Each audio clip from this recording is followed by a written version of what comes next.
Bueno, entonces, buenas noches, doctor Contreras. Buenas Entonces noches. vamos a empezar, si están de acuerdo todos. Entonces vamos a hacer un caso clínico y una revisión de tema. Como datos generales, primero presentarles el paciente. Es un paciente masculino de 13 años de edad que llegó a la clínica Foscal. Como primera vez lo vimos el año pasado, hacia el mes más o menos de octubre. Llegó primeramente pues al servicio de neurooftalmología. Es un paciente que refería a su mamá una nictalopia desde los 8 años de edad, para aclarar pues el término, una dificultad para la visión durante la noche, cada vez con mayor dificultad en el colegio para la visión lejana. El chiquito decía que tenían que estarlo pasando un poco hacia adelante, y él lo nota en los últimos, digamos que en los últimos 3 o 4 años. De predominio en el ojo izquierdo, él nota más la dificultad visual. Además, él indica 2 episodios aislados recientes. Él no sabía decir pues cuánto tiempo, pero sí digamos que en los últimos 6 meses, de pérdidas visuales transitorias de la agudeza visual por ambos ojos. Como revisión por sistemas, se le preguntó pues por algún tipo de sintomatología. El niño no refería a hipoacusia, no tenía síntomas respiratorios, no otro tipo de síntomas sistémicos, no tiene ningún tipo de antecedentes patológicos, farmacológicos, quirúrgicos ni oftalmológicos. Usa gafas desde los 8 años de edad, más o menos desde que empezó todo el cuadro, pero no es muy juicioso usándolas, y solo ha tenido un par de gafas, y desde que llegó pues a nuestra consulta son las únicas que tenía, y pues en muy mal estado, y la mamá decía que él no le gustaba mucho usarlas. Este es el árbol genealógico de la familia, lo que logré sacar pues por nivel telefónico con la mamá. Digamos que es producto de una mamá de 35 años, con un papá de 51 años. Al parecer, pues ella refiere que ni por parte de su familia, son 4 hermanos hombres y tiene un hermano mellizo, ninguno de ellos pues con ningún tipo de sintomatología ocular, y por parte del papá, que también puedo hablar con él, son 3 hermanos hombres, y que él sepa también pues ninguno tiene ningún tipo de sintomatología Doctora, ocular. doctora Luz Caterín, qué pena que me atreves ahí. Tranquilo. Ahí cómo se ponen los mellizos, o sea, Son, de noche los mellizos no son importantes poner. Ah, se sí, ponen así. así, como, pues según entiendo, el doctor Contreras me ayuda, pero eso fue lo que leí pues en la nomenclatura. Sí, exacto, sí, los medios se ponen así, es decir, hay una línea si vemos las líneas, la línea que está en ese caso horizontal, que sería la línea de hermandad, está uniendo esa es la línea de hermandad. Luego sale una línea pequeñita que es la línea individual, y luego se bifurca. Ahí me está diciendo que es del mismo embarazo y que esos son los medios. Y cuando son gemelos idénticos, igual. Igual, pero se le atraviesa una línea a mitad de la línea, de esa bifurcación. Se atraviesa una línea de punta a punta Como a un mitad de esa puente, como bifurcación. un triángulo ahí. Exactamente, quedaría como un triángulo ahí, ¿ah? Bueno, es que estoy con el cuento de los gemelos. Gracias. Sí, sí, sí, sí. Listo, doctor. Con respecto pues al niño, tenemos aquí pues digamos que el probando, que ahí tenemos pues digamos que los datos. Es un paciente de 13 años que empezó con sus síntomas a los 8 años, que es el paciente pues que tenemos aquí con la afectación, y por el tipo de afectación pues ya vamos a ver, digamos que se puso aquí a la mamá como portador. Los 2 hermanos, una hermana de 17 años, un hermano un poco mayor, que no presentan ningún tipo de sintomatología hasta el momento. Perdón, no había ninguna otra hermana, solo hermanos. De la Una hermana es esta. Ah, de la señora no, son solo señora, hombres. solo Son hombres. todos hombres. Y la mamá, la abuela, o sea, mejor dicho, la abuela de ¿Está Loando por acá? no tenía o no se sabe. No se sabe. Pues la mamá no me dice absolutamente ningún síntoma en la familia que sepan. Le pregunté por los hijos de estos y pues no está muy clara tampoco, pero no me dice que sepa ninguno con síntomas parecidos. Entonces, al examen oftalmológico de ingreso, en octubre pues, del año pasado, encontramos algo muy similar. Copié la última porque realmente no ha tenido pues, mucho cambio. La última sí fue mucho más reciente, ahorita en junio 24. Con respecto a su parte refractiva, una agudeza visual sin corrección de 20/80 en el ojo derecho, 20/100 en el ojo izquierdo. Tiene un astigmatismo miópico en ambos ojitos. Con algo de cambio desde la primera vez que lo vimos, desde julio, perdón, del año pasado, Ha aumentado un poco su miopía, antes era de -1,25, ahora está en -2, y ahora, pues antes era -2, ahora está en -2,50. Sin embargo, digamos que su agudeza visual con corrección se mantiene de 20-30 menos, 20-30 menos, y para este entonces, pues 20-25 o 20-30. Se examinó la visión de color con las láminas de Ishihara, encontrando en el ojo derecho una alteración, solamente vio 9 láminas de 14, y en el ojo izquierdo un poco menos, 12 láminas de 14, algo afectado, tampoco tan severo, pero un poco más en el derecho. La motilidad ocular, la reacción pupilar era completamente normal, no presentaba ningún tipo de efecto pupilar aferente, el segmento anterior no tenía ningún tipo de alteración ni en la córnea, ni en el cristalino, ni en el iris.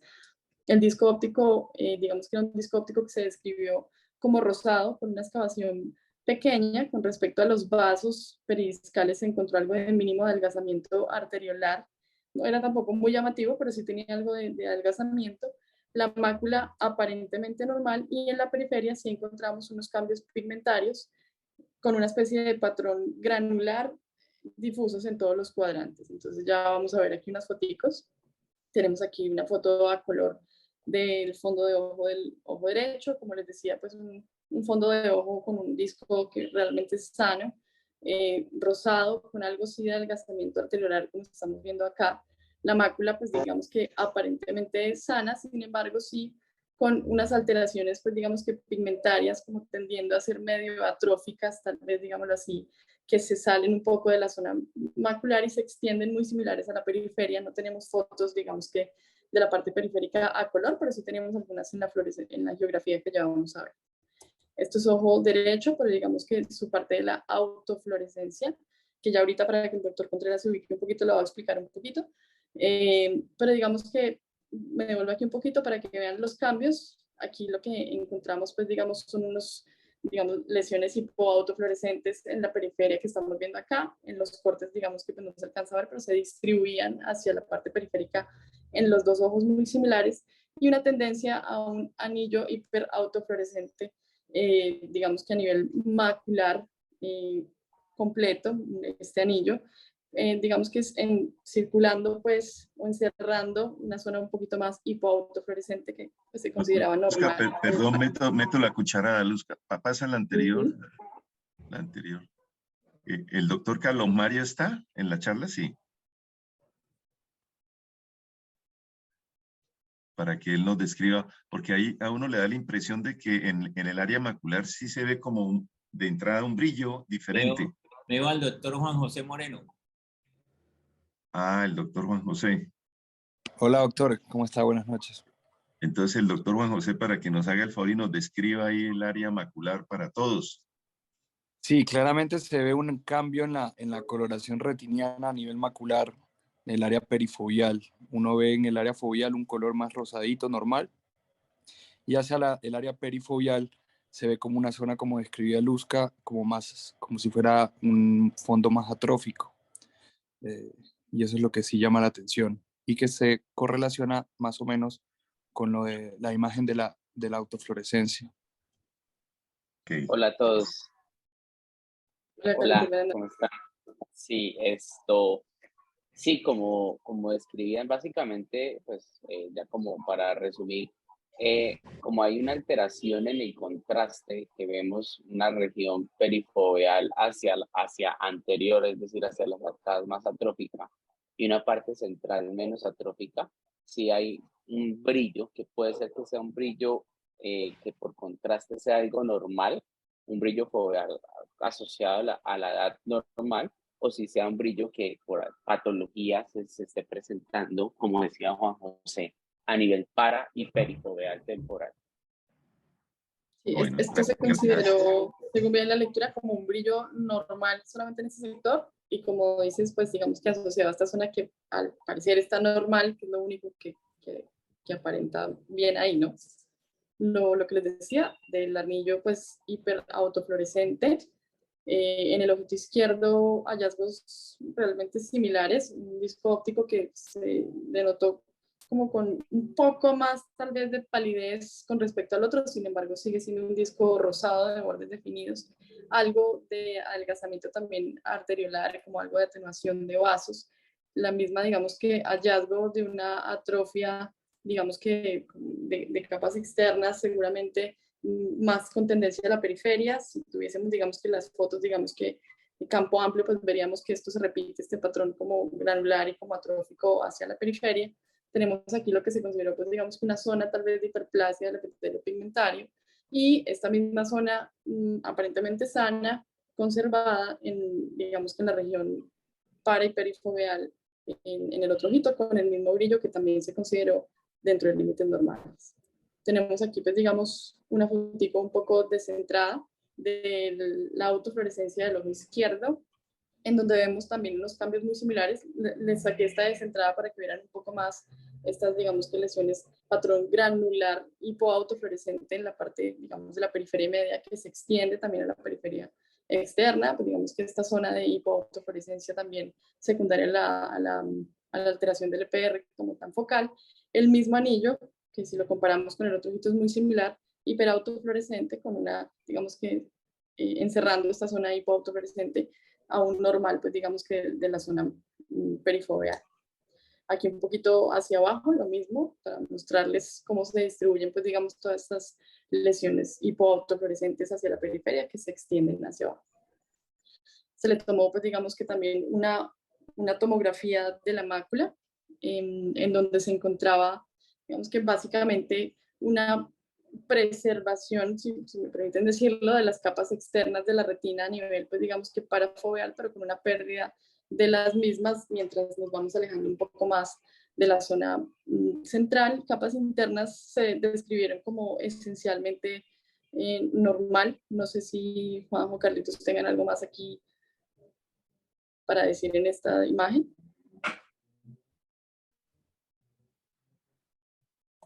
Bueno, la siguiente, muy similar, los hallazgos, unas capas internas, digamos que esencialmente normales también, con unas capas externas en donde, pues digamos que hay una todavía preservación de las mismas, con algunas alteraciones a nivel central, pero que si vemos hasta la región, pues digamos que parafoveal están presentes, y posterior a esto, digamos que tenemos una pérdida de las mismas. Se consideró también, en la lectura estaba una coroides dentro de límites normales en ambos ojos, y digamos que una cámara vítrea también completamente normal. Tenemos unas, digamos que foticos de la geografía fluorescénica, saqué tal vez las que cogían un poco más el polo posterior, no todas estaban centradas. Después voy a poner un mosaico un poquito más grande, digamos que con una descripción del mismo, digamos que hallazgo de una hiperfluorescencia, perdón, a nivel, digamos que parafoveal, digamos que se correlaciona con el anillo que veíamos previamente, también algo de patrón como moteado, hiperfluorescente con tendencia a la periferia. En el disco realmente, pues digamos que no se describió ningún tipo de fluorescencia o fuga anómala en ninguno de los dos ojitos.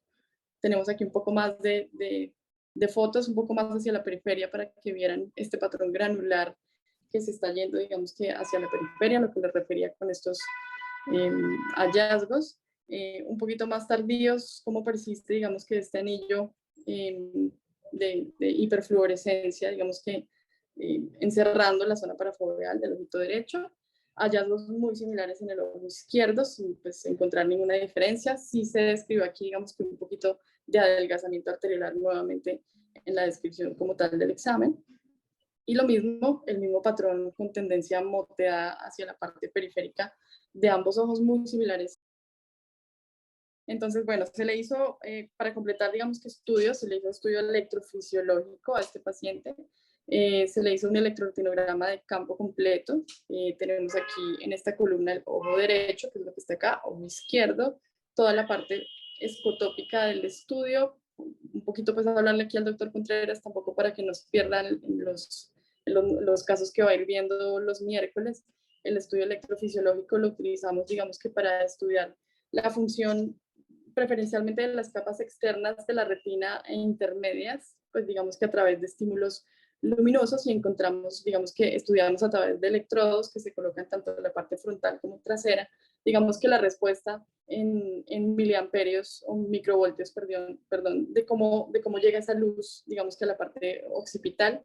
Y en este paciente, pues digamos que aparecen alertas y por debajo de límites normales ambos ojitos, una curva pues completamente plana, pues completamente planos registros tanto en condiciones escotópicas, que para recordarle al doctor Contreras también son los que nos miran los bastones, y en las condiciones fotópicas, que las que tenemos acá, ojo derecho, ojo izquierdo, también unos hallazgos completamente planos en ambos ojitos, también hablándonos de una alteración tanto de bastones como de conos, incluso también con una relación que conocemos aquí como A sobre B, que estaba aquí por debajo de límites normales, que también nos habla de una alteración tanto de capas externas como intermedias. En ambos ojos muy similares. B sobre A, B sobre A. B sobre A, perdón. Entonces, resumiendo, hasta el momento tenemos un paciente que desde los 8 años presentó alteración de la visión nocturna, hasta el momento pues con una relativa buena agudeza visual, 20-30, con una leve discromatopsia en ambos ojos, con alteraciones periféricas pigmentarias de la retina, adelgazamiento arteriolar, un anillo hiperautofluorescente perifoveal más un patrón moteado hipoautofluorescente periférico, con un electroretinograma alterado en ambos ojos, tanto en condiciones fotópicas como escotópicas. Entonces, pues se decidió solicitar el examen genético ante la sospecha pues de una distrofia hereditaria de la retina,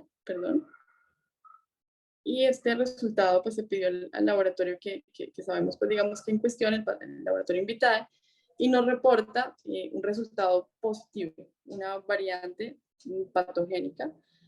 Una nomás se encontró en este paciente del gen RPGR, que pues digamos que aquí ya de una vez nos soplan un poquito, que se encuentra asociado o bien sea a esta condición, a discinesia ciliar primaria ligada al X, o a la retinitis pigmentosa o la distrofia de conos bastones. Aquí nos muestran, digamos que así es como nos llega, para que todos conozcan un poco cómo nos llegan todas las lecturas, con varias variantes, en este caso de significado incierto, pero esta es la patogénica, que la ponen usualmente de primeras, que le ponen su cigosidad, en este caso, como nos decía el doctor Contreras en su primera charla, hemicigota, porque estamos hablando de una alteración pues, en un gen que se encuentra, digamos que ligado a los cromosomas sexuales, y en este caso en un niño que, como sabemos, tiene un X y un Y, que por ende, pues digamos que se llama hemicigoto normalmente, porque no tenemos, digamos que, la misma paridad.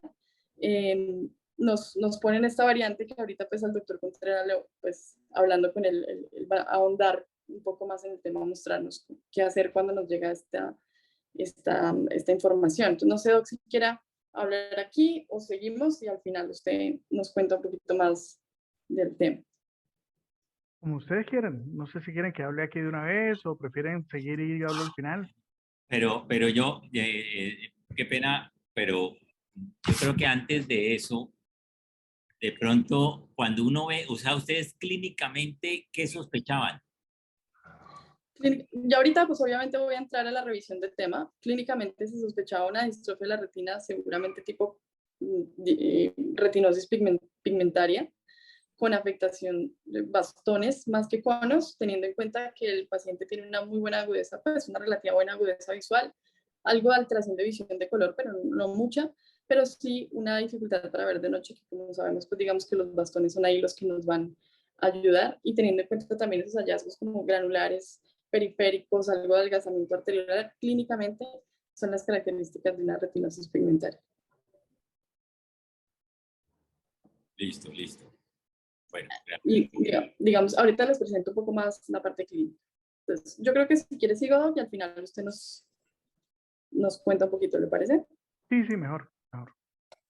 Listo. Entonces, ya con este resultado, que igual tampoco es que sea, digamos que el diagnóstico, entiendo yo, sencillamente pues hay que unirle un poco a la clínica, sí se nos pega un poco a la clínica del paciente, entonces pues empezamos a estudiar un poco cómo se presenta la retinosis pigmentaria ligada al X en este caso. Recordarles un poquito en general de la retinosis pigmentaria, que es un grupo heterogéneo de enfermedades hereditarias de la retina, que consta de una disfunción difusa y progresiva de los fotorreceptores, predominantemente de los bastones inicialmente y en estadios finales los conos. Hay una degeneración subsecuente del EPR, porque ya sabemos que digamos que el metabolismo de la retina es un conjunto entre la función de los fotorreceptores y el EPR que se encarga, digamos que de reciclar finalmente todo el ciclo visual y todas las opsinas o pigmentos, fotopigmentos que lanzan los fotorreceptores, y al estar, digamos que dañada una de las dos partes, pues finalmente va a haber una degeneración de una o la otra. La prevalencia de la retinosis pigmentaria en la población en general es 1 en 3.000, 1 en 5.000, datos pues digamos que sacados un poco más hacia el norte, y pues digamos que la retinosis pigmentaria es la primera causa de ceguera congénita en el mundo. Las presentaciones clínicas van a depender del tipo de herencia, y aquí es donde empezamos.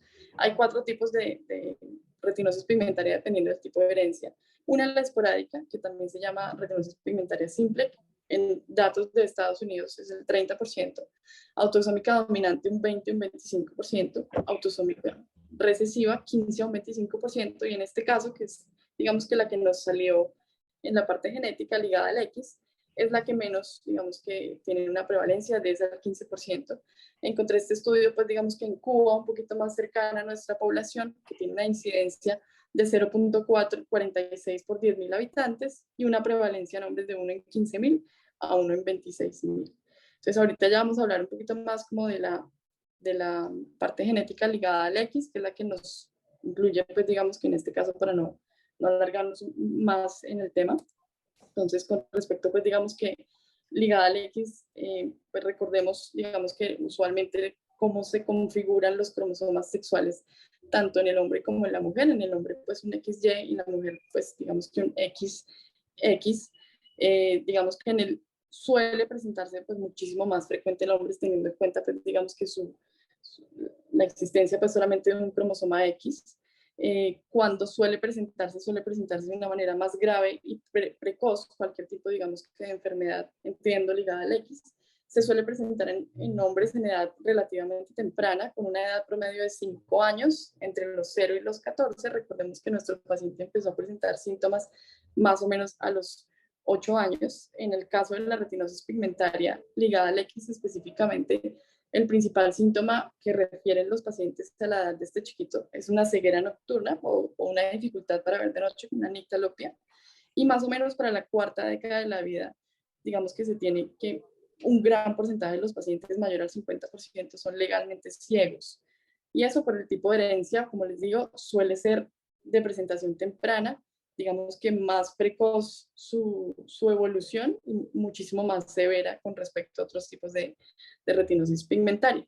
Las mujeres que suelen ser, digamos que las portadoras, como en este caso, digamos que la madre portadora, que esa fue la razón por la que le pusimos el puntico a la mamá de este paciente, pueden también tener una afectación variable clínica, digamos un porcentaje que vamos a ver un poco más adelante, así que no todas son completamente asintomáticas, y ellas tienen un inicio mucho más tardío de la enfermedad y usualmente mucho más leve con respecto, digamos, que a los hombres que van a terminar, digamos, que siendo los afectados.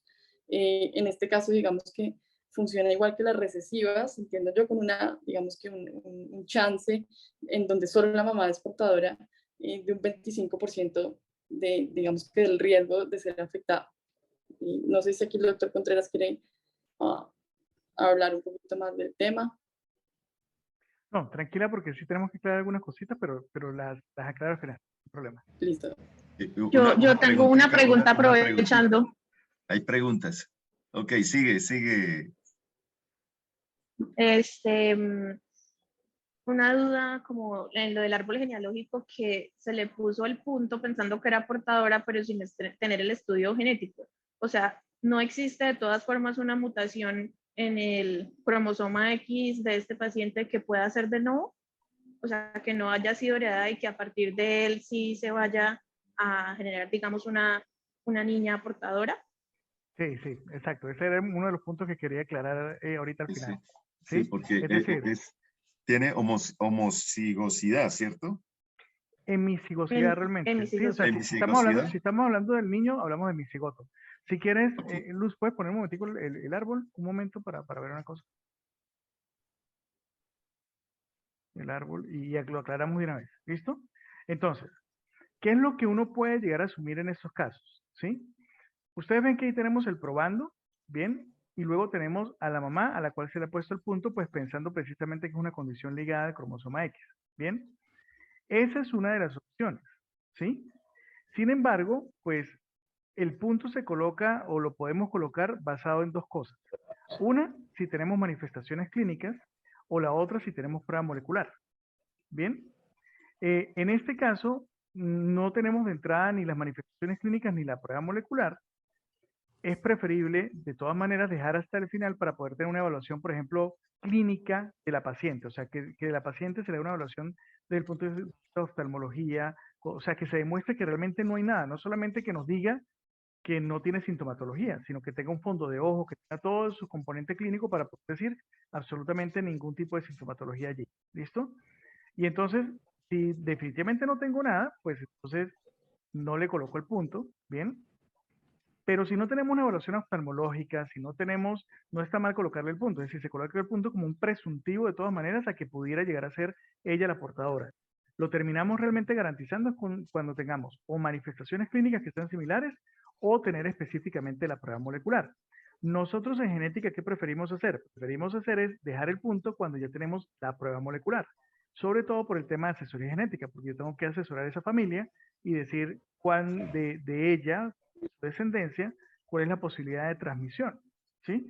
Entonces, en la parte de genética, particularmente nosotros sí dejamos el punto hasta el final. O sea, hasta tener, no solamente que sea por clínica, sino que tengamos una prueba molecular confirmatoria por el tema de asesoría. ¿Listo? Listo, Pero doctor. la pregunta es perfectamente válida, ¿vale?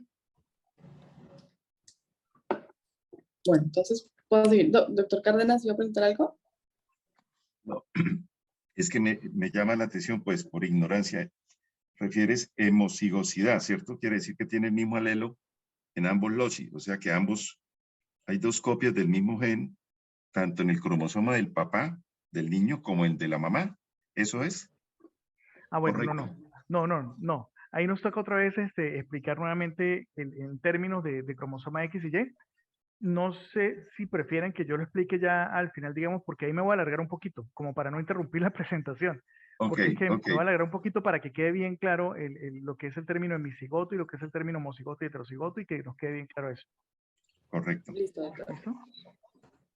Aquí yo pues, me pregunté en el momento que hice la revisión por qué una portadora podría llegar a tener, digamos que, los sintomatología. Entonces, encontré pues que el cromosoma X codifica alrededor de 1000 genes versus el cromosoma Y que codifica alrededor de 70 genes. Pues, lo cual estaría, digamos que, mal pensar que pues, las mujeres tendríamos 2000 genes en la codificación versus los hombres solamente, digamos que con un cromosoma. Entonces, pues la idea o existe lo que se llama, digamos que, la inactivación de un X naturalmente en las mujeres para que no haya esa diferencia entre mujer y hombre y que ambos tengamos, digamos que, la codificación de los mismos 1000 genes al haber solamente un X. Ahora, ¿por qué pueden presentar las mujeres portadoras síntomas? Porque justo se les inactive, digamos, el que es sano, ¿cierto? ¿O me equivoco? Sí, así es. Eso se llama inactivación selectiva del cromosoma X, hipótesis de Lyon o lionización. Exacto, Ujú. exacto. Entonces, esa es la razón por la cual una mujer portadora, la mamá, podría llegar a tener algún síntoma, como usted dice, así sea solamente portadora. Bueno, ahí sí yo quedé como enredado. Una pregunta, qué pena. Entonces, una mujer normalmente, un X está apagado, por decirlo así. Está inactivado. Voy a abrir la cámara en este momento para poderles explicar ese pedacito. ¿Listo? Correcto. Me están viendo a mí en este momento. Sí, doctor. Déjenme Correcto. buscar aquí un marcador. Me busco esto. ¿Listo? Voy a poner un ejemplo. ¿Sí? Si nosotros hablamos específicamente de sexo masculino, ¿sí? Supongamos que este es el cromosoma X del hombre y este es el cromosoma Y, que es más pequeñito. Lo estoy poniendo aquí, lo estoy agarrando así porque le estoy diciendo que es más chiquito. ¿Sí? Correcto. Bien. Resulta que los hombres funcionamos perfectamente con nuestro cromosoma X único y nuestro cromosoma Y. ¿Bien? ¿Sí? Las mujeres, por su parte, pues van a tener entonces, estoy buscándome aquí otro marcador, 2 cromosomas X. ¿Sí? Pero fíjense que es un cromosoma X paterno y uno materno. ¿Cierto? Ahí vamos bien. ¿Ok? Si las mujeres trabajaran con sus 2 cromosomas X, los hombres tendríamos una desventaja biológica. La desventaja sería que seríamos haploinsuficientes. Es decir, nuestro X no sería suficiente para cumplir las funciones como especie, como individuo de una especie, y por lo tanto tendríamos una deficiencia desde el punto de vista de poder permanecer como individuo en la Tierra, ¿sí? Porque tendríamos haploinsuficiencia. O sea, los hombres no existiríamos. ¿Bien? Entonces, resulta que hace falta un solo X realmente para uno poder funcionar bien. Las mujeres no pueden funcionar con sus 2 cromosomas X, porque si funcionaran con sus 2 cromosomas X habría una sobreexpresión génica. Y esa sobreexpresión, en la gran cantidad de genes que tiene el cromosoma X, tiene muchos genes de neurodesarrollo. Y la sobreexpresión produce retraso del neurodesarrollo. ¿Sí? De hecho, cuando yo daba clase, sigo dando clases, pero lo que quiero decir es que cuando yo daba clases, antes hacía un comentario que caía muy mal y que después se me acercaban las estudiantes a hablar conmigo, porque mi comentario era, mientras más X tenemos, más retardo mental hay. Lo que pasa es que yo no aclaraba la situación, ¿sí? Entonces, obviamente, se me acercaban las estudiantes y me decían, doctor, espérese, ¿usted qué está diciendo? O sea, sí, los hombres son XY y nosotros somos XX, o sea, mientras más X hay, entonces, ¿qué? Entonces, yo primero explico ahora, para poder decir esa frase necesito explicar para que me entiendan, ¿sí? Entonces, las mujeres funcionan solamente con un cromosoma X, pero ojo con esto que les voy a decir. Si las mujeres funcionaran solamente con el cromosoma X paterno, ¿sí? Todas las mujeres serían Turner. Si funcionaran solamente con el X materno, serían Turner. O sea, si yo apago el cromosoma, el mismo cromosoma en todas las células, es como si quedaran monosómicas. Es decir, quedarían con un solo cromosoma X, único de una naturaleza única, y las mujeres serían todas Turner, ¿sí? Y como especie no podríamos sobrevivir, porque un Turner del 99% tiene infertilidad. Entonces no sobreviviríamos como especie. ¿Qué es lo que hace para que exista esa compensación? Ojo, que no lo hacemos solamente los seres humanos, está en ratones, está en un montón de mamíferos, está en general, que es lo siguiente. Inactivación selectiva del cromosoma X. Las mujeres todas son mosaico desde el punto de vista de células y tejidos. Es decir, unas células inactivan el paterno y otras células inactivan el materno. ¿Bien? Ahora lo que está diciendo la doctora Luz. La proporción de inactivación es lo que nos va a dar la posibilidad de presentar manifestaciones clínicas. Supongamos que la mutación yo la tengo acá, donde están mis dedos. Aquí está la mutación. Ese es el X que tengo dañado. Y ese es el X que tengo bueno. En las mujeres, por lo general, las mujeres son, para una ligada X recesiva, no nos vamos a meter con dominantes, solamente recesivas. Para las recesivas, las mujeres son portadoras. Eso quiere decir que tienen un X bueno, que funciona, y un X que tiene el daño, que obviamente ese alelo no funciona y no produce la proteína como debe ser. ¿Sí? ¿Qué pasa si en el proceso de inactivación selectiva yo inactivo proporcionalmente más el cromosoma bueno? Entonces voy a presentar enfermedad, o sea, la mujer va a tener enfermedad porque está expresando este y este lo está pagando. O sea que no estoy produciendo proteína buena. Entonces, de alguna manera, si hay presentación o si hay sintomatología en esa mujer. ¿Bien? Por inactivación proporcional inadecuada, porque estoy inactivando más este. Ahora, si inactivo más el malo, no pasa nada, pues la persona es portadora, no presenta manifestaciones clínicas. ¿Vale? Entonces, a eso hace referencia la inactivación selectiva del cromosoma X, que es la hipótesis de Lyon o lionización. Para todos los de la vieja guardia, que nosotros cuando vimos biología en bachillerato, no sé si ustedes recuerdan una cosa que uno ve en biología en bachillerato que se llama corpúsculos de Barr. Nuestros profesores en biología son muy dedicados a decirle, mire, los corpúsculos de Barr, el corpúsculo de Barr, es una manchita que se ve en el núcleo. Ese corpúsculo de Barr es el X inactivo, que se enrolla y queda inactivo. ¿Sí? Y uno ve el corpúsculo de Barr en ese sitio. ¿Bien? Entonces, es una inactivación selectiva, no es una inactivación de un solo cromosoma, porque si no tendríamos problemas. Estamos inactivando de manera alternante. Y se llama de Lyon es porque Lyon es uno de los autores que lo... Sí, quien describió, exacto. Que lo describió. No puedo esa genética, ¿no? Yo creo, mientras Luz va presentando, creo que yo tengo una diapositiva bonita de eso y se las voy a mostrar ahorita al final, ¿vale? Voy a buscarla. Gracias.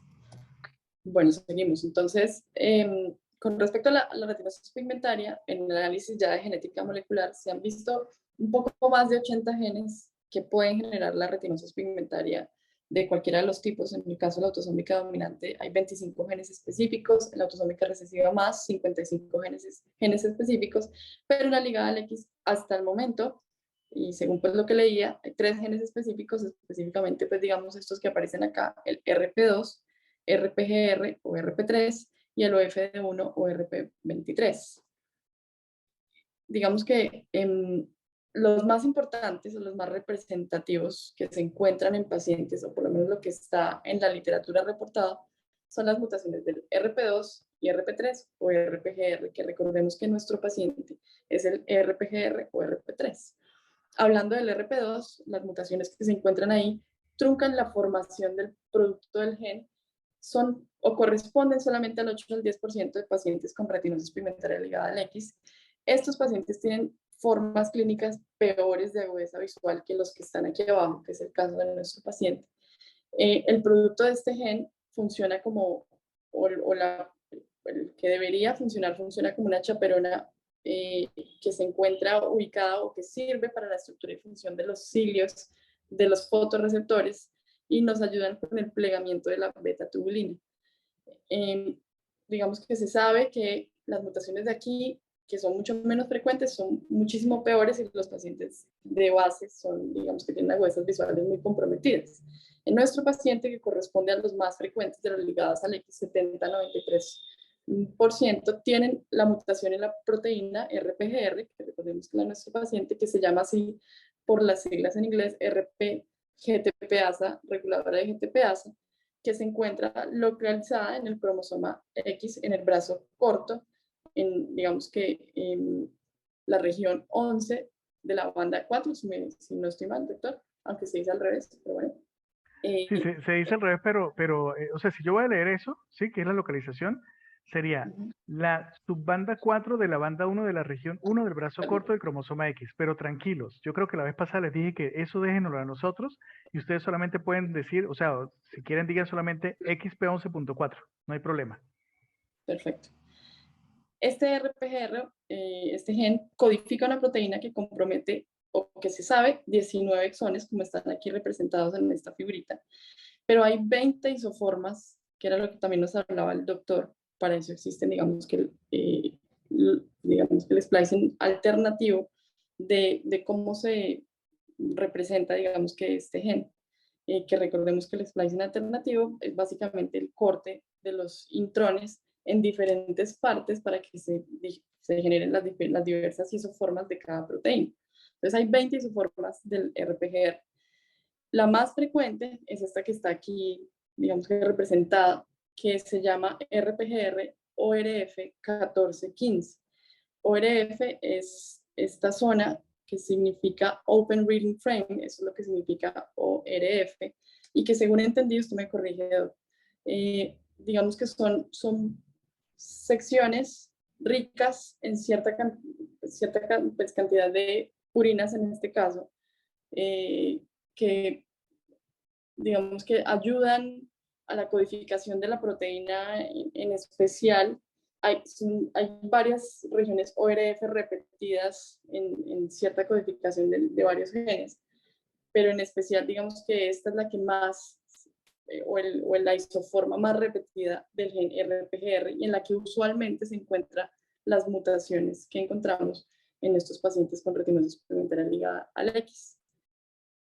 Sí, Se sospecha que estos ORF o estos Open Reading Frame son hotspots o son puntos importantes o calientes donde pueden haber mutaciones y usualmente hasta el 60% de pacientes tienen las mutaciones ahí, pues son dominios ricos en glicina y glutamina en este caso, donde usualmente pueden haber deleciones, duplicaciones o alteraciones nonsense, y lo que generan finalmente es que se trunque la formación de la proteína, que en este caso es lo que sucede en estos pacientes. Esta proteína, que les decía que se llama el regulador de la GTPasa, se encuentra ubicada, como aparece acá, en la estructura ciliar que conecta los segmentos externos de los segmentos internos de los fotorreceptores, y finalmente pues es lo que nos va a llevar el tránsito de proteínas desde los segmentos externos, pues el epitelio pigmentario de la retina, segmentos externos y segmentos internos.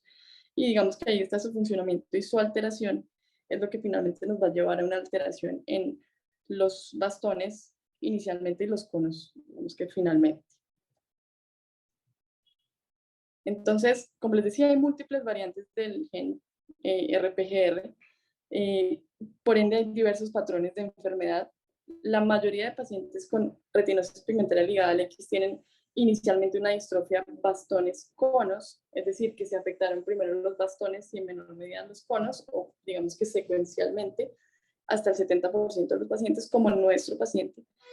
De un 6 a un 23% de los pacientes tienen distrofias conos bastones, es decir, empezó por el centro, por los conos, y finalmente la enfermedad va extendiéndose hacia la media periferia, cogiendo los bastones, o solamente una distrofia de conos en un 7% de los pacientes. Lo que se ha visto, y según lo que leía yo en los estudios genéticos, es que estos pacientes que son los más frecuentes, los que tienen distrofias de bastones y conos, usualmente tienen las variantes patogénicas ubicadas en los exones del 1 al 14 o en la parte inicial del ORF15. Entonces, usualmente tienen las alteraciones acá o iniciando el ORF15. A diferencia de los pacientes que tienen distrofias con los bastones, que usualmente tienen la mutación al final de este Open Reading Frame que se encuentra acá. Entonces, me pareció muy bonito en este artículo.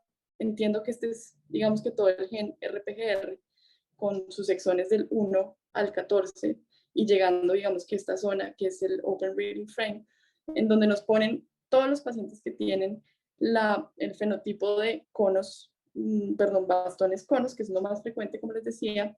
La mayor cantidad de pacientes, esto cada uno es un paciente, tiene la mutación ubicada del exón 1 al 14, un poco más también, digamos que ubicada también en el inicio del ORF.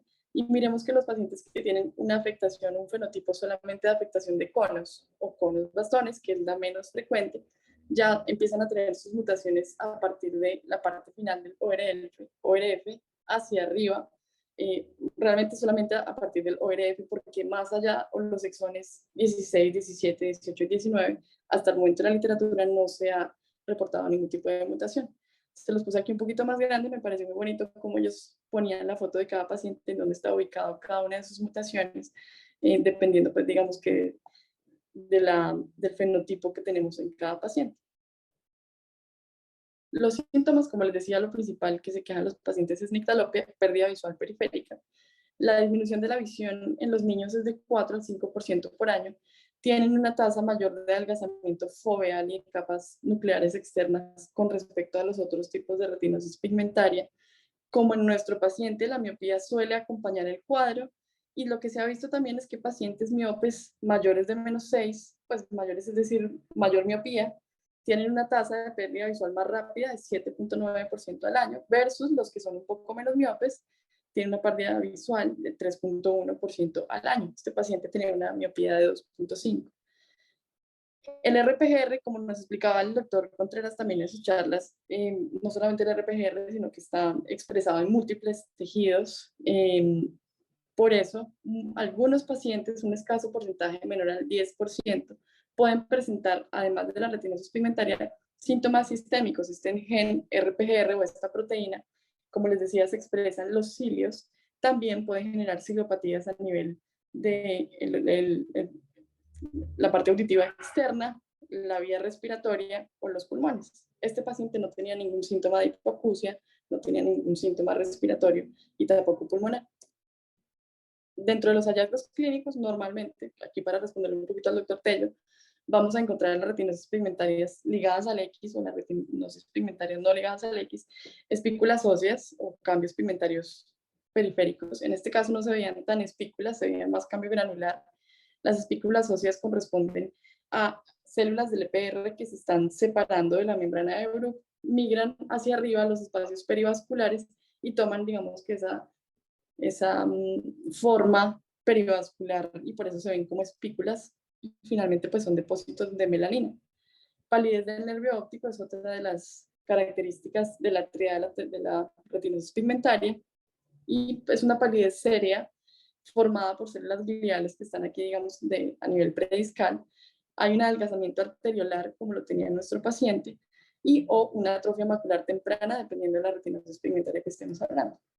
Como les decía, las pacientes portadoras también pueden tener síntomas, hasta un 40% pueden tener algún tipo de anomalía, puede ser severa, puede ser leve, usualmente empieza tardía, y lo que más encuentra uno en la literatura cuando buscan las pacientes con alteraciones, pacientes portadoras con alteraciones, son alteraciones pigmentarias periféricas, como esta que vemos acá, un reflejo tapetal o un brillo metálico en el área perimacular, que se parece un poco al que preguntaba el doctor Cárdenas también, pero suele ser más frecuente en las pacientes portadoras.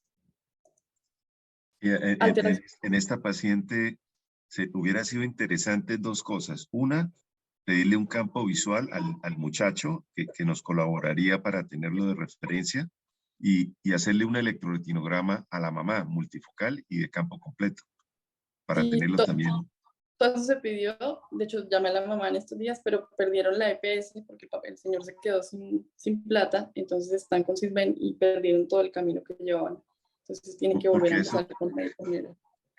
Claro, eso nos podría ayudar a conformar mejor el árbol genealógico, ¿no? Sí, de acuerdo, de acuerdo. De hecho, a los hermanos también le pedí que los trajera, pero la señora pues, realmente están ahorita como muy sin dinero y me dijo que no podía ir a la consulta. Los pacientes con retinosis pigmentaria ligada al X también pueden tener alteraciones en la retina interna, que todo lo hemos hablado de la retina externa, pero lo que se ha encontrado, uno es porque existe esa gliosis en el disco óptico, y es que hay una activación de la gliosis de las células de Müller. Eso es secundario al mismo daño de los fotorreceptores, eso es una cadena que va de abajo para arriba, y eso finalmente va a generar una cicatrización y alteración en la anatomía por el engrosamiento de las células de Müller, activan astrocitos y finalmente pues generan una formación, digamos que tanto de una MER como de la gliosis anormal a nivel peridiscal. También se encontraron en algunos estudios una alteración en las capas internas con un aumento del grosor, como vemos aquí, tanto de las células ganglionares como de la capa de fibras nerviosas, que es un aumento que no es un aumento solamente al inicio, sino que estos pacientes, por ejemplo, en este estudio se les hizo secuenciales pues a medida que pasaban los años y persistía este engrosamiento de las capas internas, que no se ve en nuestro paciente. Me pareció curioso y no hay una razón muy clara del por qué se engrosan las capas internas de los pacientes, a pesar de que se esté adelgazando, pues digamos que la parte externa. Con respecto a la autofluorescencia, recordemos que la autofluorescencia, y esto lo puse un poquito para explicar al doctor Contreras porque lo va a ver en los casos siguientes, la autofluorescencia, que son las fotos en negro y blanco que usted ha visto que hemos presentado, se genera, digamos que es una capacidad que tiene la retina por unos fluoróforos o gránulos de lipofuscina que conocemos que se encuentran en el epitelio pigmentario de la retina. Cuando la lipofuscina se le pone una luz de ciertos nanómetros, una luz azul, digamos que ella forma unos cambios oxidativos que van a generar, digamos, unos cambios que podemos ver en la autofluorescencia, bien sea hipo o hiperautofluorescentes. Finalmente, esto es secundario a todo un proceso que ya les decía que es un ciclo que viene de los fotorreceptores, que finalmente termina en los segmentos externos y finalmente termina como haciendo un reciclaje de todos esos fotopigmentos y fluoróforos que vuelven y suben. Lo que no sirve se va por la membrana de Bruch, por todas las, digamos que las partes coriocapilar.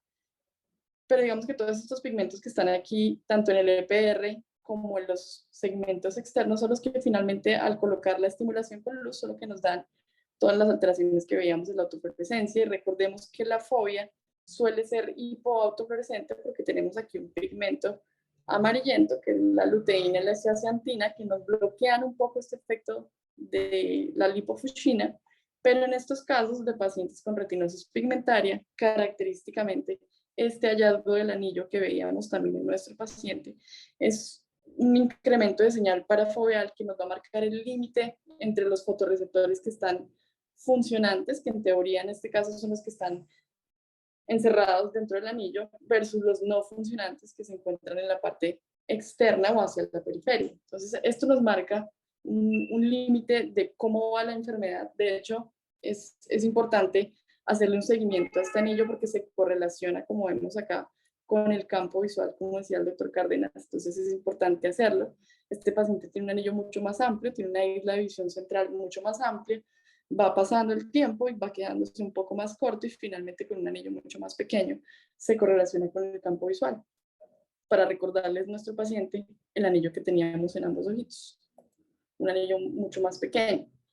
Lo que se ha encontrado, digamos que en estudios, es que esto es un proceso en la retinosis pigmentaria progresivo, en donde se empieza inicialmente a dañar la capa de fotorreceptores externas. Aquí nos están mostrando hasta dónde llega finalmente la capa discernible, pues ópticamente hablando.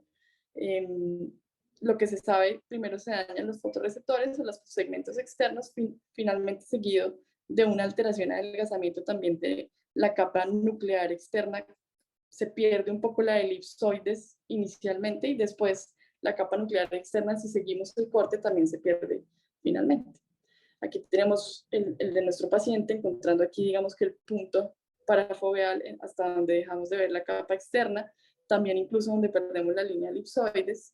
Y esto es lo que dicen los autores, que deberíamos hacerle un seguimiento, porque aquí en teoría está marcado este anillo hiperautofluorescente que se ve en la autofluorescencia, y podemos hacer un seguimiento clínico del paciente de la tasa de pérdida visual que se correlaciona, digamos que con estos hallazgos. Importante hacer imágenes multimodales en estos pacientes, como se hizo en el de nosotros.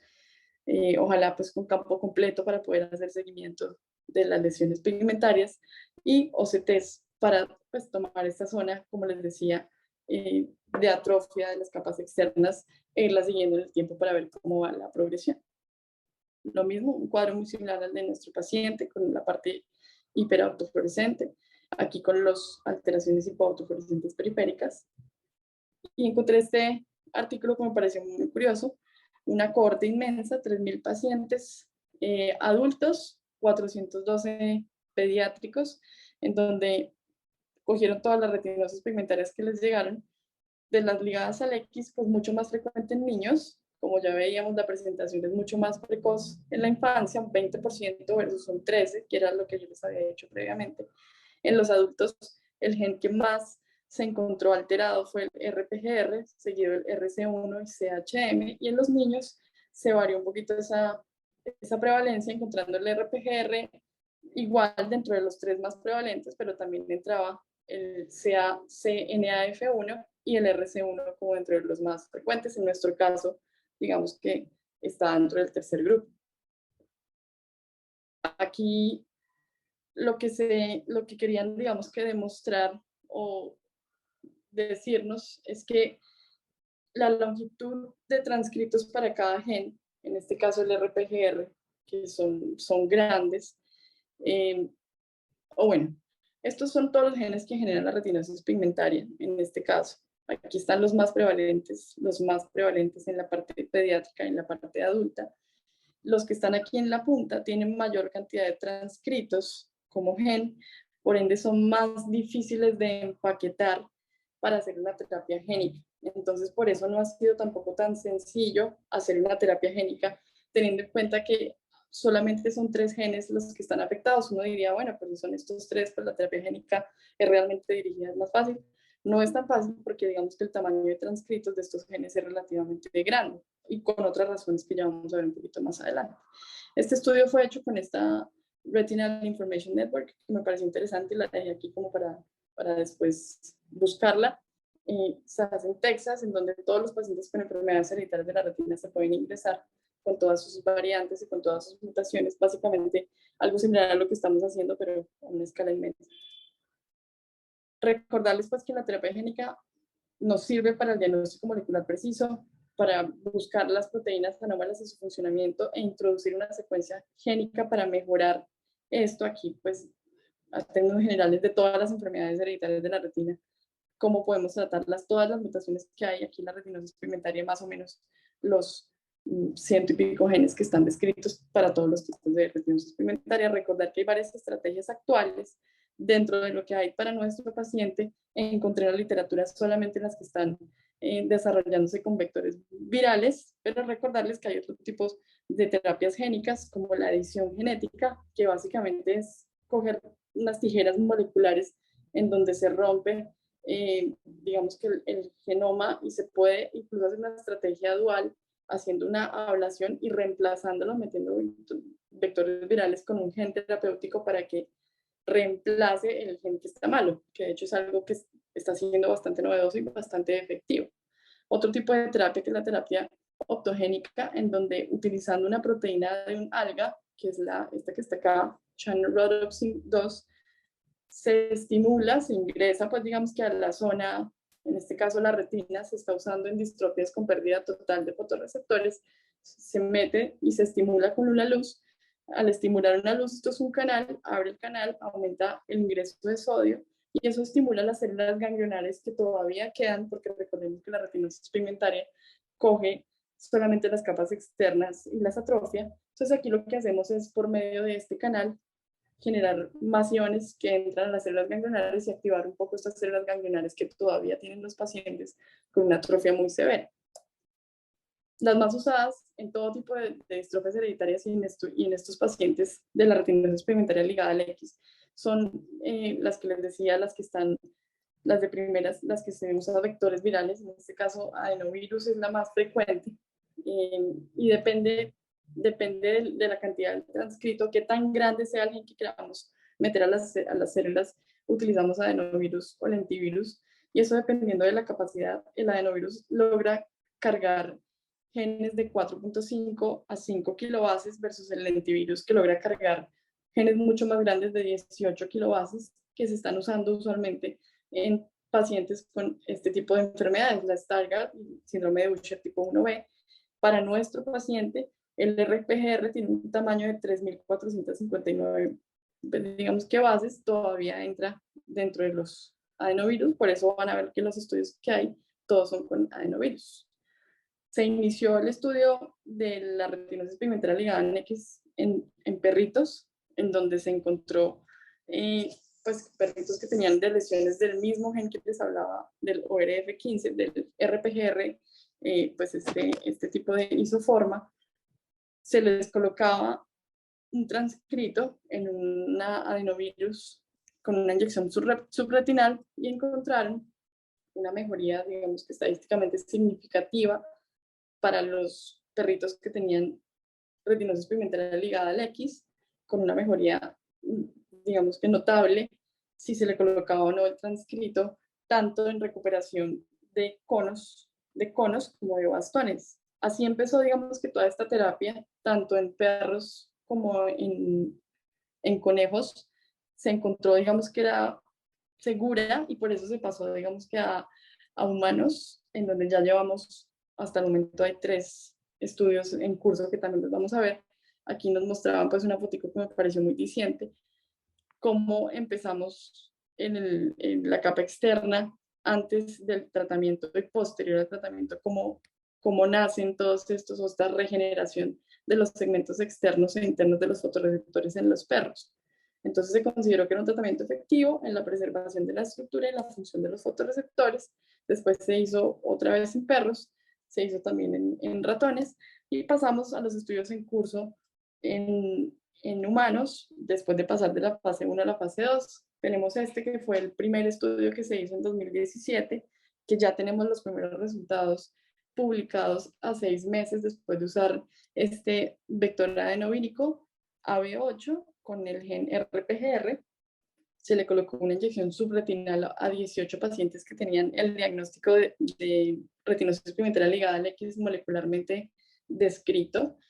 Con una dosis incremental de esos 18 pacientes se dividieron en 6 grupos de 3, y a cada uno se le puso una dosis un poquito más pequeña, una mediana, una un poco más grande, y empezaron a evaluarlos mensualmente hasta los 6 meses, dependiendo pues digamos que su agudeza visual. Se dividieron los grupos, estos son los 6 grupos, al uno se le colocó esta concentración o esta dosis de vector, al grupo 2 esta, y así sucesivamente. Los grupos se dividieron dependiendo de la agudeza visual. El grupo número 1 eran los que tenían la peor agudeza visual, peor DPL, o bueno, mejor DPL. Los grupos número 2 y 3 se guiaban por las letras del ETDRS 3473, los otros los que leían más de 34 ETDRS. Y también otro criterio de inclusión es que tuvieran en el OCT la visualización de la zona de elipsoides aún. Ya si era mucho más atrófica en la parte foveal, digamos que ya el paciente se excluía porque se consideraba que no iba a tener ningún tipo de recuperación visual. Y lo que se encontró básicamente es que sí hubo a 6 meses un cambio porcentual. Miren que los punticos negros son los que son a 6 meses, el ojo que no es tratado y el ojo que fue tratado con la inyección subretinal del adenovirus con el transcripto del gen. Finalmente, pues con un seguimiento a 6 meses que aún no es el final, porque ellos esperan hacerlo a 2 años, ya se empezó a ver cómo esta línea sí se empieza a dividir, empiezan a haber pacientes que incluso mejoran un porcentaje de una manera importante, otros que se quedan muy similares. Ellos decían que estos que están aquí muy similares a este lado son pacientes que están en el grupo 1 con visiones muy malas, con alteraciones anatómicas mucho más severas que los pacientes que alcanzaron una mejor visión. Entonces, digamos que considerando esto, ellos recomiendan por el momento, aunque no son estudios finales, pues que los pacientes que sean tratados genómicamente sean pacientes que no tengan una afectación tan severa y que tengan una agudeza visual usualmente mejor de 2200. Eso es lo que encuentro yo finalmente. Aquí nos muestran en este estudio un paciente tratado, estos son 3 pacientes, su microperimetría, cómo iniciaron de base al mes número 1, cómo se va mejorando, mes número 3 mejora y finalmente al mes número 6, cómo finalmente también el paciente termina subjetivamente viendo un poco mejor. Los mismos pacientes, pero en el ojo que no se trató, en el ojo que no se trató y en el ojo que no se trató, digamos que con una progresión muy estacionaria. Lo mismo acá nos quieren demostrar es cómo ellos encontraron que después de 6 meses, perdón, a 3 meses de colocar la inyección subretinal, en algunos pacientes empezó a evaluar la presencia de una línea nueva en la capa nuclear externa, que ellos consideran que puede ser los segmentos externos que se están regenerando de los fotorreceptores, que no se ven acá en la línea de base y que tampoco se ven acá en el seguimiento en el ojo que no ha sido tratado. Entonces ellos dicen que ellos consideran que esta terapia génica está siendo efectiva, relativamente segura y que incluso pues ellos se podrían lanzar a decir que se ve una regeneración de fotorreceptores a nivel central. Algunos pacientes, no todos fueron perfectos, presentaron unos depósitos hiperreflectivos subretinales, pero que con prednisolona oral, que a todos se les dejó un esquema, mejoraron y después de mejorar, pues digamos que la microperimetría mejoró bastante y significativamente su agudeza visual también. Entonces, como resultado de este estudio, que es el único que está publicado hasta el momento, consideran que esta terapia génica es bien tolerada, con efectos adversos leves, la mayoría relacionados al procedimiento quirúrgico, todos mejoraron. Mejorías en la microperimetría del 50% de los pacientes, regeneración anatómica de los segmentos externos, y lo pongo interrogado porque aún esto no lo saben. El RPGR no ha sido muy fácil de empaquetar, como les decía, porque inherentemente es una secuencia genómica relativamente inestable, porque tiene una región rica de purinas. Entonces, el reto ha sido como optimizar esta secuenciación para poder ingresarlo a las células. Esto fue presentado en el 2019 por el doctor Paulo Stanga y ya se encuentra en la fase 2-3, que es la fase, digamos, que nos va a evaluar un poco más a futuro la agudeza visual y los resultados anatómicos. Esta fase era más para ver la seguridad y finalmente se consideró que era seguro. El otro estudio multicéntrico, ya me quedan 2 diapositivas, es este, que tampoco ha sido publicado. Esto fue lo que encontré en la página que aparece en PubMed. Hasta el momento sigue siendo fase 1-2. También utilizaron un vector adenovírrico 2.5 con el gen RPGR, un poco más de participantes, 46 participantes. Este tiene un seguimiento un poco más largo, a 12 meses. Se les puso también en pacientes un poco menores, desde los 5 años, el anterior era de los 18, con retinosis pigmentaria ligada al X, pero que tuvieran también una evidencia de preservación estructural en la mácula en el OCT. Se les colocó la dosis subretinal del genoma vírico. Está siendo llevado a cabo en el momento en Massachusetts. Es un estudio también que está siendo llevado a cabo en varios centros, pero adentro de Estados Unidos. Estos son los sponsors. Se está midiendo los resultados a medida de sensibilidad retiniana a 48 meses, un poco más largo, y también 12 meses. Estos resultados los encontré buscando Euretina 2021 porque es el único lugar en donde han presentado, no los han publicado. Y lo que dice el doctor es que el grupo de dosis intermedia de la dosis subretinal del ojo alterado alteró el curso de la enfermedad, es decir, mejoraron. El ojo tratado a 12 meses de seguimiento mejoró sensibilidad retinal. La isla de visión central se mantuvo estable versus el ojo que no fue tratado. Y de hecho, incluso algunas zonas de visión central mejoraron si los comparaban con lo que veían los pacientes 24 meses previos, porque tenían los datos de 2 años antes de iniciar el tratamiento. La seguridad consideraron que era bien tolerado, generalmente seguro, y como les digo, este ensayo fue presentado en Euretina en 2021 y el último que está en curso, que está para entregarse en el 2029, es este. Lo mismo también con un adenovirus, digamos que subtipo 2, ingresando la secuenciación genómica. Lo mismo, una mayor cantidad de pacientes, 63 pacientes con criterios de inclusión entre 8 y 50 años. Lo mismo que tengan una agudeza visual no mejor de 20/32 y no peor de 20/200, que es lo que yo noto que se está haciendo en los estudios que vienen en curso. Y este también está pendiente con respecto a los resultados. Y esto era finalmente lo que tenemos actualmente en la retinosis pigmentaria ligada al X.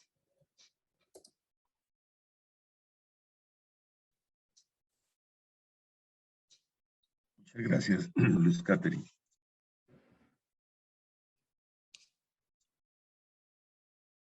Hola, Luzca, felicitaciones.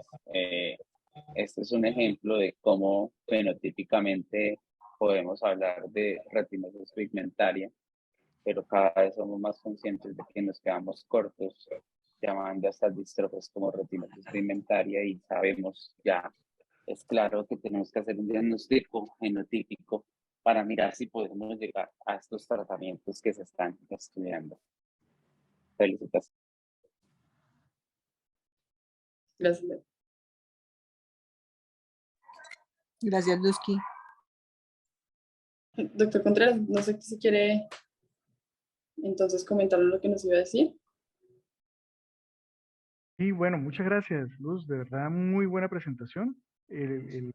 Trataste de abarcar todos los aspectos del caso y de la revisión del tema bien completo. De hecho, anoté ahí unos datos que dijiste precisamente de los estudios que están finales, porque hay unos que yo no tenía claro. Y es muy interesante ver que hay otras fuentes donde uno puede buscar realmente información sobre esto, de que no están, por ejemplo, en Clinical Trials o que no están en otros sitios, sino están publicados en bases muy puntuales.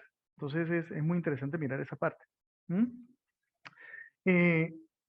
Yo quería, bueno, mirar varias cosas. Una, gracias porque están tratando de hacerme aclarar a mí que yo no soy oftalmólogo, cosas que son realmente para ustedes del día a día y que para uno termina siendo compleja porque yo no soy oftalmólogo. Entonces ya uno comienza a mirar la imagen y yo dice, ah, bueno, ya estoy viendo esto, ya estoy viendo.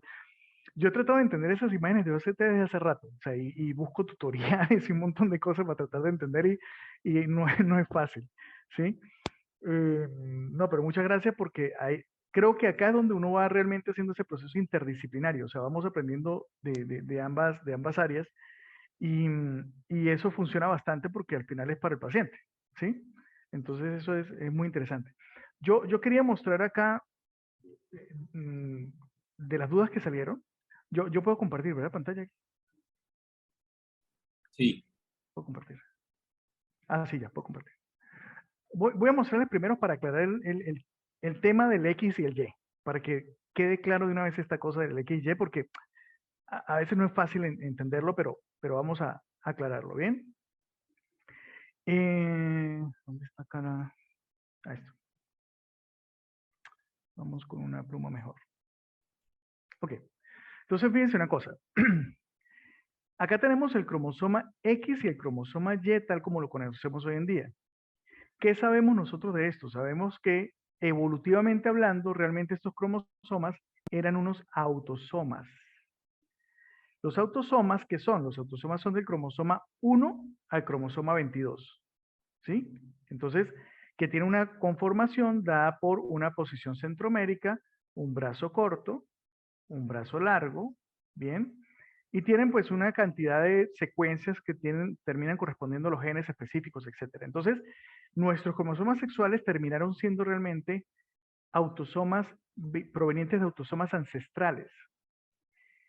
¿Qué fue lo que comenzó a ocurrir? Lo que comenzó a ocurrir fue una serie de cambios o de inversiones a nivel de esos cromosomas y ustedes ven acá que uno de esos cromosomas se mantuvo en el tiempo en su tamaño, que fue precisamente el cromosoma X, mientras que el Y, que tenía el mismo tamaño del cromosoma X, se fue acortando a partir de una serie de inversiones y una serie de recombinaciones allí a nivel del cromosoma Y. Y se fueron dando fusiones, se fue cada vez acortando cada vez más y cada vez más. A tal punto que esas inversiones hicieron que este gen que está acá, que es el determinante de función testicular, que es el que le dice a la gónada, tiene que ser testículo, terminó de estar en el brazo largo a estar en el brazo corto. Hoy en día lo tenemos aquí metido, el SRY, en el brazo corto del cromosoma Y. ¿Sí? Entonces, ¿qué es lo interesante de esto? Lo interesante es, por un lado, que vamos a tener el cromosoma X acá y el cromosoma Y, que se ha venido acortando evolutivamente hablando, ¿sí? Ustedes a mí me están escuchando bien, ¿verdad? Es que están construyendo algo y hay un escándalo ahí afuera. Le oímos perfecto, doctor, gracias. Ah, listo, listo. ¿No escuchan ese ruido? Ok. Listo. Entonces, es el cromosoma Y, por eso algunas teorías de evolución dicen que se sigue cortando en el tiempo y que se va a seguir acortando, y si perdemos el SRY, ahí sí podemos tener problemas, porque no hay forma de transformar la gónada indiferenciada a testículo, ¿sí? Claro, estamos hablando de millones de años, ¿no? O sea, esto no es una cosa que va a pasar de hoy para mañana, pero sí sabemos que hay evidencia de acortamiento del cromosoma Y, ¿vale? Entonces, en principio, si esto es así, tenemos que tener claro una cosa. La cantidad de genes que tenemos en el cromosoma X, acá, van a ser diferentes a los genes que tenemos en el cromosoma Y. ¿Bien? En ese caso, como son diferentes, ¿sí? En un hombre que es XY, hablamos de que nosotros los hombres somos hemicigotos. Hemicigotos. Es decir, nosotros solamente tenemos, bueno, ya saben que hemicigotos, perdón. Ya ustedes saben cómo se escribe hemicigotos. Bueno, pero es hemi. Hemi quiere decir mitad, es decir, nosotros tenemos un alelo por cada gen del cromosoma y un alelo por cada gen del cromosoma X, ¿sí? Excepto en estas regiones grises que ustedes ven acá. Estas regiones grises vienen de estos autosomas ancestrales. Por eso esas regiones grises que están en los extremos de los cromosomas, es decir, esta que está acá, esta que está acá, este pedacito gris que está acá y este pedacito gris que está acá, las llamamos regiones pseudoautosómicas. Pseudoautosómicas. ¿Por qué? Porque en ese caso, pseudoautosómicas. En ese caso, ahí sí tenemos, para cada gen que esté ahí metido, sí tenemos dos alelos. O sea que en los genes que tenemos en el X y Y, en las regiones autosómicas, pseudoautosómicas, perdón, en ese caso sí podemos ser homocigotos o heterocigotos. ¿Bien? Pero en el resto de genes que están acá, solamente somos hemicigotos, nada más hemicigotos. ¿Bien? El ejemplo que está colocando la doctora Luz es precisamente de un gen que se encuentra en una región del cromosoma X, ¿bien? Por lo tanto, si yo tengo una mutación en ese gen, yo soy hemicigoto para esa mutación. El hombre, es hemicigoto. Pero si yo identifico esa mutación, por ejemplo, en la mamá va a ser ¿cómo? Va a ser heterocigota. Porque la mamá sí tiene los dos cromosomas X. Heterocigota. Ay, qué pena con mis palabras ahorita.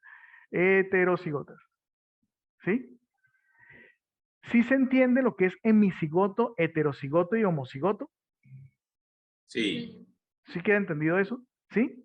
Homocigoto y heterocigoto yo solamente puedo hablarlo cuando tengo la representación alélica de los dos alelos, el alelo materno y el alelo paterno. Pero hemicigoto solamente cuando tengo un alelo. Entonces los hombres, perdón, funcionamos con un solo alelo del gen X y un solo alelo del gen Y. Por eso cuando tenemos una mutación, manifestamos la enfermedad de una vez. En el caso de las recesivas, en el caso de las dominantes ni se diga. Pero si yo tengo una mutación ahí, porque yo no tengo un gen que me compense en el Y, no lo tengo. Entonces automáticamente, por ser hemicigoto, yo manifiesto la enfermedad. ¿Sí? Vamos bien ahí, ¿cierto? Ok. Esto es el corpúsculo de Barr. No sé si se acuerdan ustedes de esas imágenes de los libros de biología de bachillerato. Eso lo vimos hace rato. Por eso uno lo ve en bachillerato. Y le señalan esta imagen negrita que ustedes ven acá. Ese es el corpúsculo de Barr.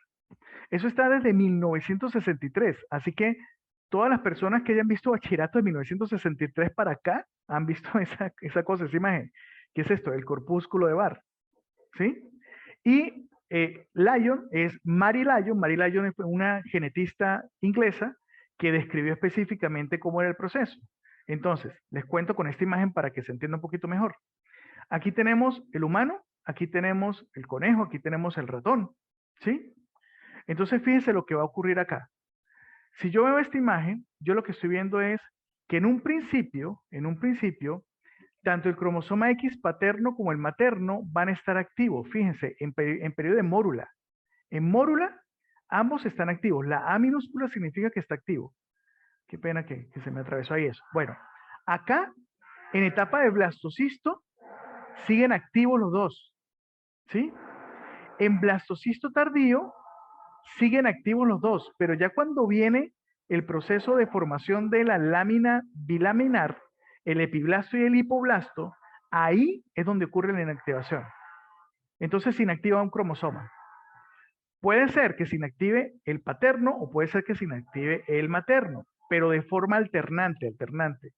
Miren que, por ejemplo, en los conejos ocurre más temprano, ocurre en etapa de blastocisto, ¿sí? Y en los ratones ocurre cuando hay 8 células. En los ratones ocurre mucho más temprano la inactivación, mucho más temprano. ¿Bien? ¿Qué permite hacer la inactivación? Entonces miremos estos dibujitos, que creo que aquí queda más claro. Los hombres tenemos un solo cromosoma X que proviene de nuestra madre y el cromosoma Y que proviene de nuestro padre. ¿Sí? Y de esa manera nosotros funcionamos bien, tranquilos, no hay problema. ¿Qué pasa con las mujeres? Las mujeres son mosaico. Esta imagen me quiere decir que unas células funcionan con inactivación de este cromosoma, que es el materno, mientras que otras células inactivan el paterno. ¿Sí? Eso permite que exista un balance de dosis alélica para que no tengamos diferencias entre hombres y mujeres. ¿Sí? De hecho, si yo tengo una variante, por ejemplo, si yo tengo una mujer que sea 48 cromosomas, ¿sí? Y sea entonces X, X, X, X, ¿sí? Pueden activar uno, pero nada más uno. ¿Bien? Estos otros X van a hacer que tenga un trastorno cognitivo esa persona. Porque recuerden lo que les dije hace rato, mientras más X tenemos, más posibilidad de trastorno cognitivo vamos a tener. Entonces, las mujeres que tienen sus dos cromosomas X no funcionan con sus dos cromosomas X al mismo tiempo, sino de forma alternante. ¿Bien? ¿Se entiende qué es esto de inactivación selectiva del cromosoma X hasta acá? ¿Sí queda claro? Sí, correcto. Estoy tratando de hacerlo como lo más sencillo posible, ¿no? Para que se entienda esta vuelta. No me voy a meter por acá, no. Dejemos eso hasta ahí. Listo. Entonces, claro, si yo tengo una mutación en el X paterno, acá, en el X paterno, tengo esa mutación, ¿sí? Y yo estoy inactivando el X materno donde no tengo la mutación, entonces esa mujer, ¿qué va a pasar? Pues va a presentar sintomatología, ¿sí? Porque está más activo el que está dañado. Y estoy inactivando el bueno, por decirlo así. deja de ser portadora, ya se vuelve una persona enferma, deja de ser portadora, ¿vale? Claro, obviamente como tenemos esa selectividad, pues no va a tener todas las manifestaciones clínicas completas. Por eso es que, por ejemplo, para este caso en particular, hay que hacerle todos los estudios, habría que hacerle electroretinograma, habría que hacerle todo para ver si hay algo, algún indicio de algo. No es suficiente la clínica, o sea, no es suficiente que me diga si ve o no ve bien, sino necesitamos estudios que nos identifiquen si tenemos algún problema más allá de eso, ¿vale? Listo, entonces, entendido lo que es inactivación selectiva y lo que es la parte de cromosoma X y lo que es hemicigoto, ¿vale? Hemicigoto Perdón. Hola, Gustavo. Sí. Con Juan Hola. Carlos. Hola. Es que mira, Gus, acá hay una cosa que yo quiero como diferenciar. Sí. Entonces hay dos ejemplos. Uno es ese, en perdón. donde al azar la inactivación selectiva cogió de malas y los que quedaron funcionando son los que tienen la mutación. Exactamente. Pero hay otra opción, que es cuando la mujer recibe el cromosoma X del padre enfermo y el cromosoma X de la madre portadora. Entonces va a tener los dos cromosomas con la mutación. Exacto. Ahí sería Entonces, homocigota. Sí, pero homocigota entonces para la ahí, mutación. entonces ahí yo diferenciaría lo que es manifestar la enfermedad, que sería en el caso en el cual la mujer es homocigota para la condición, Sí. al otro caso en el cual la mujer manifestaría algunos rasgos fenotípicos de la enfermedad sin manifestar la enfermedad completa. Exactamente. Entonces, exactamente. el caso pero son dos condiciones clínicas diferentes. Sí, Realmente sí. la enfermedad se sufriría es cuando la mujer es homocigota y la mujer que es heterocigota, ¿cierto? Con una cantidad, digamos, con un porcentaje de inactivación selectiva desfavorable, esas personas, pienso yo, que no serían enfermas, sino serían las personas que muestran algunos rasgos de la enfermedad. Juan Carlos, Entonces, pueden tener le un voy a cambiar el tema ahí. anormal, pueden Sí. tener, o sea, sería diferente, o sea, hacen No, manifestaciones fenotípicas, pero no manifiestan la enfermedad completa. Depende de la enfermedad. Depende de la enfermedad. Le voy a poner un ejemplo donde presenta la enfermedad completica. Enfermedad de Fabry. La enfermedad de Fabry, las mujeres que aparentemente deberían ser portadoras, resulta que presentan la enfermedad completa. Pueden presentar la parte cardiovascular, renal, pueden presentar todo. Es más, el porcentaje de presentación de enfermedad de Fabry en mujeres que aparentemente son portadoras es extremadamente alto, es muy alto. Incluso lo que estamos pensando es que hay otros factores reguladores adicionales a la inactivación selectiva del cromosoma X. ¿Sí? Hay otros factores adicionales. Pero, por ejemplo, Fabry sería un ejemplo contrario a lo que usted está diciendo desde el punto de vista de presentación fenotípica completa por inactivación selectiva. ¿Sí? Ya. Lo que usted está diciendo, por ejemplo, lo vemos también en distrofia muscular de Duchenne. En distrofia muscular de Duchenne vemos las mujeres que no hacen la distrofia muscular de Duchenne, no la hacen, ¿sí? Pero sí hacen cardiomiopatía hipertrófica. Sí. Ellas hacen la cardiomiopatía alterada. Entonces, sí, una manifestación diferente, pero nosotros particularmente, una mujer que tenga una CPK en Duchenne, vamos a suponer, que tenga una CPK que está en 700, ¿sí? Nosotros la consideramos enferma, Sí. pero para una variante del DMD, que sería la cardiomiopatía, ¿sí? Entonces, es cierto. Por ejemplo, muy particularmente para este caso, vamos a suponer que nosotros hagamos el estudio y que consigamos de repente un signo muy puntual, algo que sea muy puntual, que no manifiesta toda la enfermedad, ¿sí? Pero hay otras enfermedades que sí se manifiestan completas, y sin ser homocigotas, sino solamente siendo heterocigotas. ¿Mm? Y Fabry es un ejemplo de ellas. Ok, listo. ¿Sí? Ah, bueno. Pero entonces la severidad sería mucho mayor si fuera heredada por el padre enfermo y la madre portadora. Sería pues muchísimo más. Exactamente. Muchísimo más. Es más florido, o sea, la clínica es supremamente florida. Claro. Estamos de acuerdo, sí. Listo, gracias. Listo, muy bien. Ya va, salgo aquí un momentico. Yo tengo una pregunta, doctor. ¿Sí? Qué pena.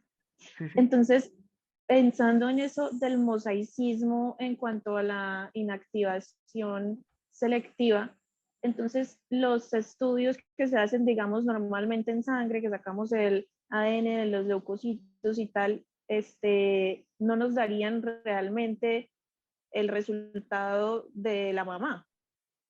Digamos que solamente estaríamos evaluando una parte. No, pero tenemos una ventaja. ¿Sí vieron dónde arranca la inactivación? O sea, la inactivación arranca bilaminar.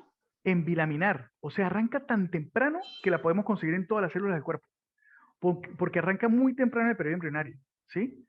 Si yo hablara de un mosaicismo, por ejemplo, somático, que solamente como pasa con algunas patologías dermatológicas, que de repente tenemos un signo de máculas hiperpigmentadas en una región nada más, y que uno sabe que hay un mosaicismo, una prueba en sangre periférica no sirve.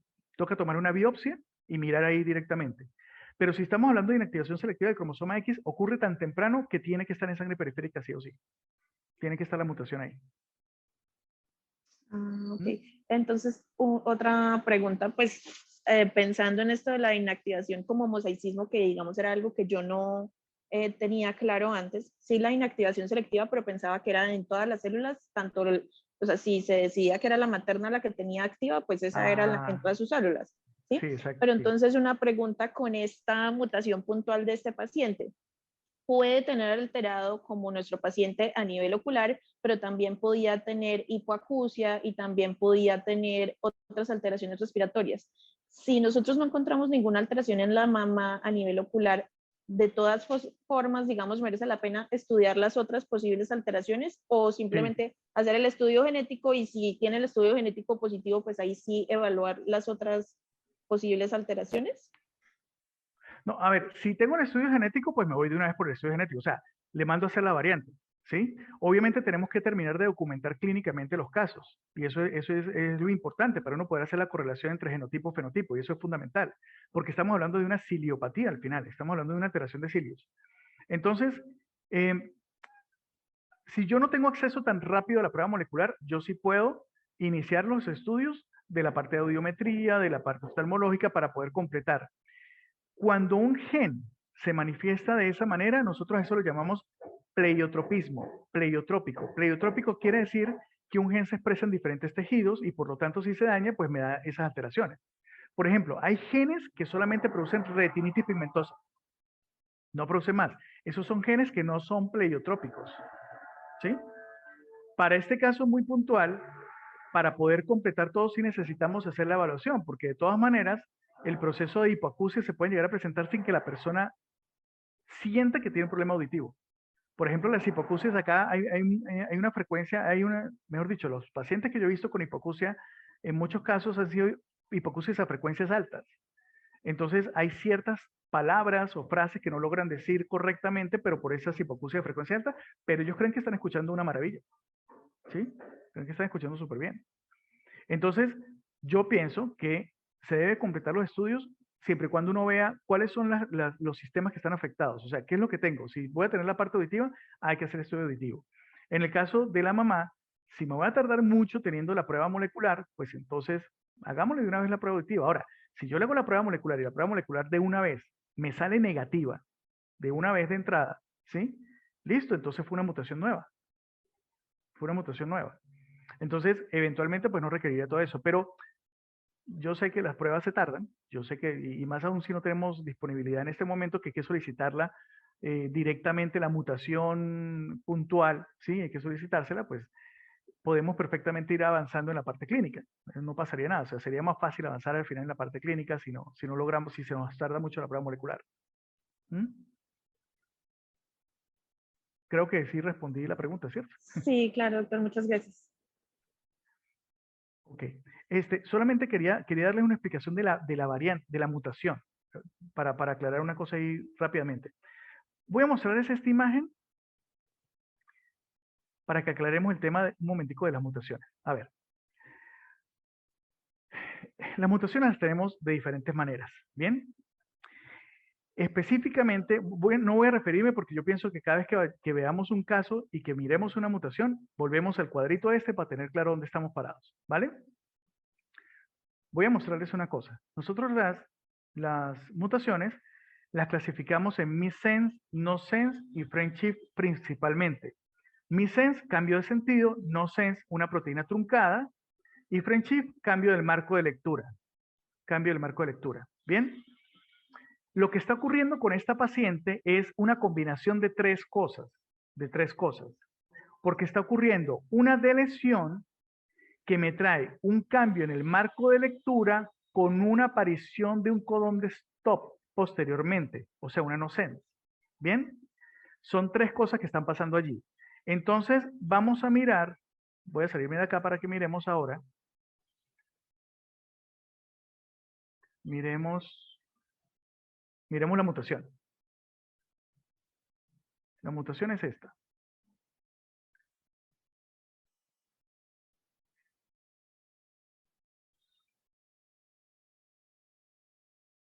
Ok. Quiero que miren acá. Si señalo eso, lo ven ustedes, ¿verdad? Sí, eso que estoy resaltando ahí. Sí, correcto. ¿Sí? Ok, miren que hay se está presentando una deleción, o sea, una pérdida, ¿sí? Y la pérdida está ocurriendo en 8 pares de bases. 8 pares de bases. Cuando yo tengo una pérdida de 3 o múltiplos de 3, no le pasa nada al resto de la proteína en cuanto a su organización de aminoácidos. ¿Bien? Porque recuerden que los aminoácidos se codifican por cada 3 nucleótidos. De cada 3 nucleótidos yo codifico un aminoácido. ¿Sí?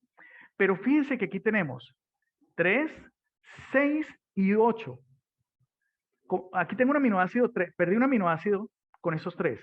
Perdí otro aminoácido con esos 3. Pero luego pierdo 2 nucleótidos para tener una deleción de 8 nucleótidos. Al tener esa deleción de 8 nucleótidos, ¿qué es lo que va a ocurrir? Se corre el marco de lectura. Se corre el marco de lectura. ¿Bien?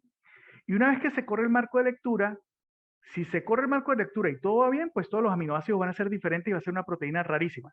¿Bien? Pero suele pasar que se corre el marco de lectura y más adelante aparece un codón de stop, un codón de parada. ¿Bien?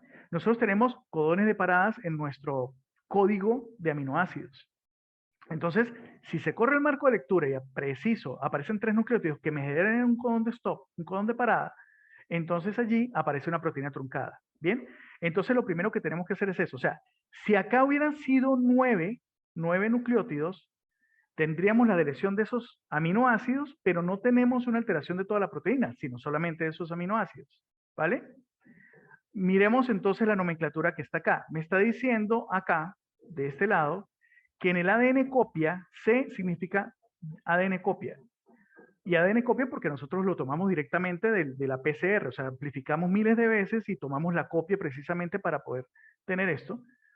Entonces, fíjense que del ADN copia, de la posición 1728 hasta la posición 1735, se deletó esa región, o sea, estos 8 nucleótidos. Esto que estamos hablando es a nivel del gen, a nivel del gen. Miremos qué le pasa a la proteína. La proteína en la posición 577, debe existir una glutamina. Pero en esa posición, después de que ocurre esa deleción, de repente aparece una fenilalanina. Y de ahí en adelante aparece este FS. ¿Qué es FS? Frame Shift. Frame Shift se corre el marco de lectura. ¿Bien? Y ese corrido de marco de lectura va a ocurrir hasta que aparezca 3 aminoácidos más adelante, un codón de parada. Ter significa terminación, codón de parada. O sea que yo arranco con una deleción. Esa deleción produce un cambio del marco de lectura y de repente aparece un codón de parada que me genera una proteína truncada. ¿Se entiende más o menos esa vuelta? ¿Será que, Luz, tú puedes poner el resultado del estudio molecular y lo vemos ahí en el resultado del estudio? Sí, claro, pero te toca dejar de compartir a ti. Me toca dejar de compartir. Ya puse aquí compartir. Ahí ya va.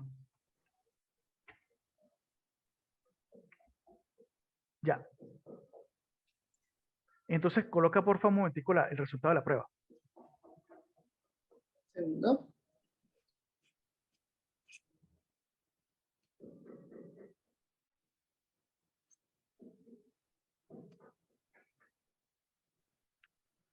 Listo. Entonces miren lo que nos está diciendo la prueba. Vamos a mirar la tabla. La tabla dice gen RPGR. Listo. Ese es el código del gen. Luego me dice la variante. ¿Qué aparece de primero? Aparece el ADN copia. ¿Cuál es el cambio que hay? Me está diciendo que entre el nucleótido de 1728, en ese nucleótido, hasta el 1735, y viene la palabra ahí del. O sea, ocurrió una deleción, se deletó toda esa región. Perdimos 8 nucleótidos. Luego, entre paréntesis, aparece P. Esa P es de proteína, ¿sí? Y lo que me quiere decir es que en esa posición de una glutamina, que debería estar una glutamina allí, en la posición 577, por ese cambio, por esa deleción, de repente me aparece una fenilalanina en ese sitio. Y al aparecer una fenilalanina, después de eso, como no son 9 nucleótidos, ni son 6, sino son 8, viene un FS. FS es frame shift, se corre el marco de lectura. ¿Bien? Y luego aparece un asterisco. Las dos formas de uno representar terminación o proteína truncada es o colocar la palabra ter, digamos, sí, la palabra ter, o colocar un asterisco. Cuando ustedes ven un asterisco o ter, quiere decir que es una proteína truncada. Y eso ocurrió 3 aminoácidos más adelante. O sea, ahí mismo, ¿sí? Entonces, ¿sí se entiende esa nomenclatura? ¿Más o menos? Sí, doctor, súper. Sí, correcto, correcto. Ok, entonces Luz, déjame compartir ahora una cosita acá. Ya para terminar. ¿Listo? Ya para terminar.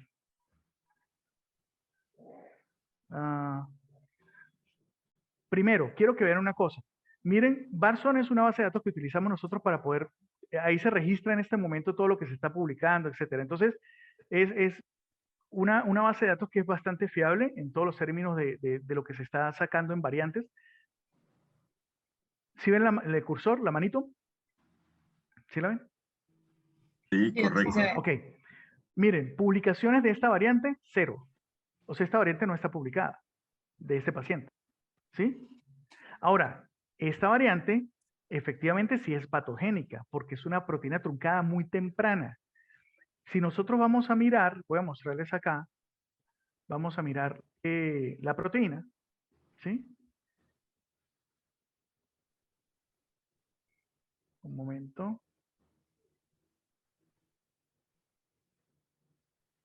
Ok, miren que la longitud final termina siendo de 1020. De hecho, por aquí arriba también está, y ya que no lo veo. Espérense un momento acá arriba. Exacto, miren. Bueno, vamos a ir mirando y aprendiendo un poquito de esto. UniProt es una base de datos para uno poder encontrar la proteína que produce ese gen. Entonces, el gen es el RPGR. ¿Bien? El código internacional de la proteína es este. Ese es el código internacional que utilizamos para poderlo buscar en bases de datos, donde sea. ¿Sí? Y fíjense que tiene 1020 aminoácidos.